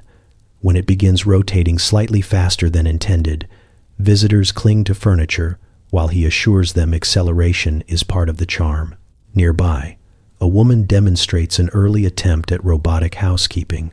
The machine sweeps diligently until it becomes transfixed by its own reflection and begins sweeping the same spot repeatedly, with the devotion of a monk polishing a single stone. Farther along, you encounter new laws meant to protect citizens from the dangers of modernity. One prohibits whistling after sundown, unless one has obtained the proper documentation. Another bans the use of overly dramatic hats in public buildings. People adapt with good humor, folding whimsy into the rhythm of daily life. You overhear a group discussing a recently passed law requiring all bicycles to have names. They debate whether names should be sentimental or motivational, until a man suggests his bicycle chose its own name by vibrating menacingly when he offered alternatives. War arrives and reshapes everything. Factories roar with newfound purpose.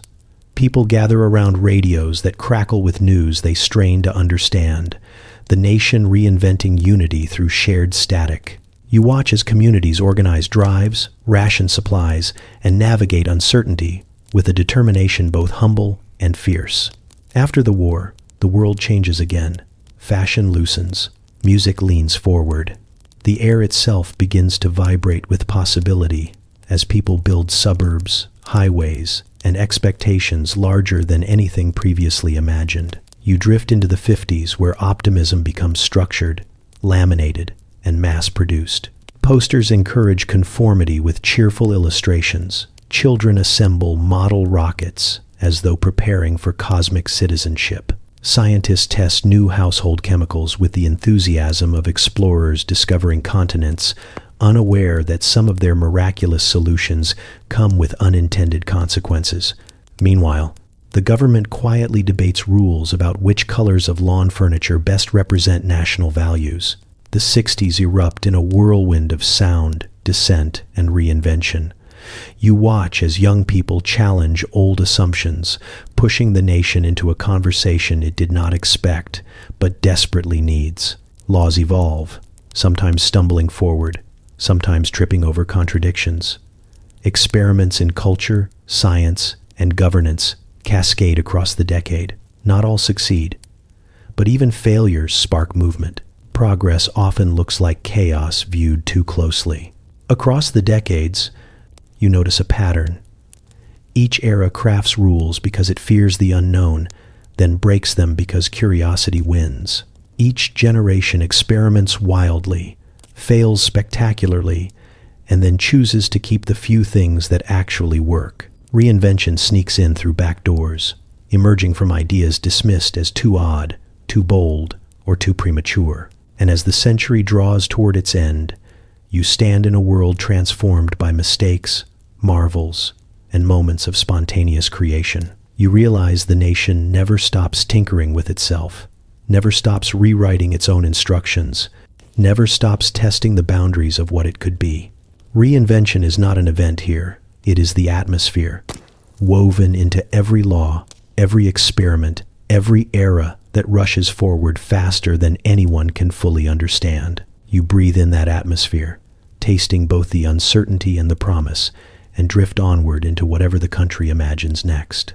You arrive in the present day and find the landscape humming with screens, satellites, and people walking briskly while staring at devices that seem determined to surprise them. At first glance, it looks like everything has changed, like the past folded itself neatly and placed it on a high shelf out of reach. But as you wander through crowded streets and restless towns, you feel something familiar beneath the noise, as if history is whispering through the seams of modern life.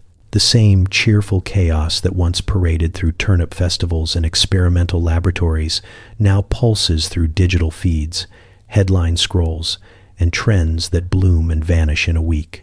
You stop at a coffee shop where customers debate whether a viral conspiracy about migrating houseplants holds any truth. They lean in with the same earnestness, once reserved for debating the moral risks of stair climbing or the deep symbolism of lantern hogs. A man at the counter insists his houseplant has shifted positions overnight. Another argues that plants have always migrated emotionally.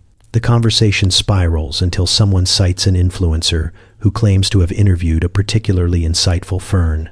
You sip your drink and realize you have seen this before, only the outfits have changed. Farther down the street, you spot a parade forming, one that celebrates an event that may or may not have happened last year, or ever. Marchers carry banners emblazoned with slogans so general they could apply to almost anything. A float rolls by decorated with foam lightning bolts, honoring a local legend someone arguably invented while bored in a waiting room. Spectators cheer with patriotic zeal, snapping photos, creating memories for an event still shaping its own identity. The spectacle feels entirely modern, yet unmistakably connected to those 19th century celebrations of imaginary triumphs. In a park, a group performs team-building exercises involving blindfolds, foam swords, and a set of rules that change every few minutes. They claim the activity improves communication. Though most conversations consist of enthusiastic shouting, it reminds you of political assemblies where lawmakers once invented crimes just to triumph over them. Here, the stakes are lower, but the spirit is the same, a frantic attempt to control chaos by creating new forms of it. You wander past a tech expo filled with inventors whose devices blink and chirp with promise. One shows a household robot that can sort your belongings but becomes emotionally overwhelmed when encountering tangled cords. Another demonstrates a drone that delivers soup directly to your window, though it occasionally drops meals onto unsuspecting pedestrians. A third touts a wearable translator that should convert pet sounds into human language, though it currently interprets every bark as the phrase, "feeling complicated." The inventors beam with pride, their optimism unshaken by the small matter of functionality. You have seen these people in basements full of magnets and questionable tonics, only now they have glossy logos.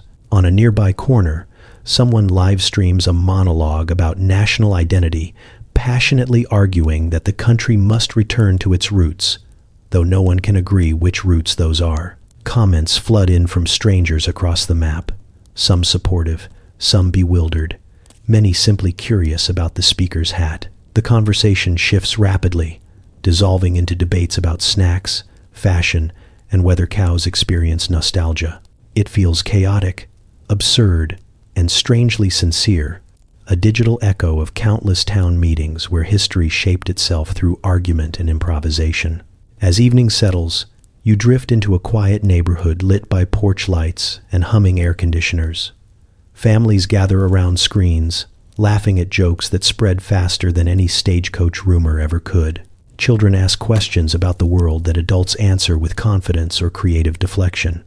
A jogger runs past wearing glowing shoes that promise better performance. Someone calls out to a neighbor to ask how long the new gadget in his yard is supposed to beep. The neighbor explains he has no idea but enjoys the suspense. You realize that the present is not a break from the past, but its continuation, wearing updated shoes and carrying a portable charger. The same inventive chaos that fueled quack medical tonics now fuels questionable wellness fads. The same eager myth-making that built outlaw legends now builds internet icons overnight. The same enthusiasm for solutions no one requested still thrives in boardrooms, garages, and late-night brainstorming sessions. As you stand beneath a sky streaked with airplane lights and satellite paths, you see the entire arc of history shimmering at once, all its quirks and contradictions alive in this moment. The American spirit never grew less bizarre. It simply shifted tone, swapped costumes, upgraded tools, and embraced new ways to chase the improbable. And as the night settles gently across the grid of glowing streets, you understand that the adventure was never about reaching the present. It was about recognizing that the story, with all its strange brilliance, is still unfolding, still improvising, still proudly itself.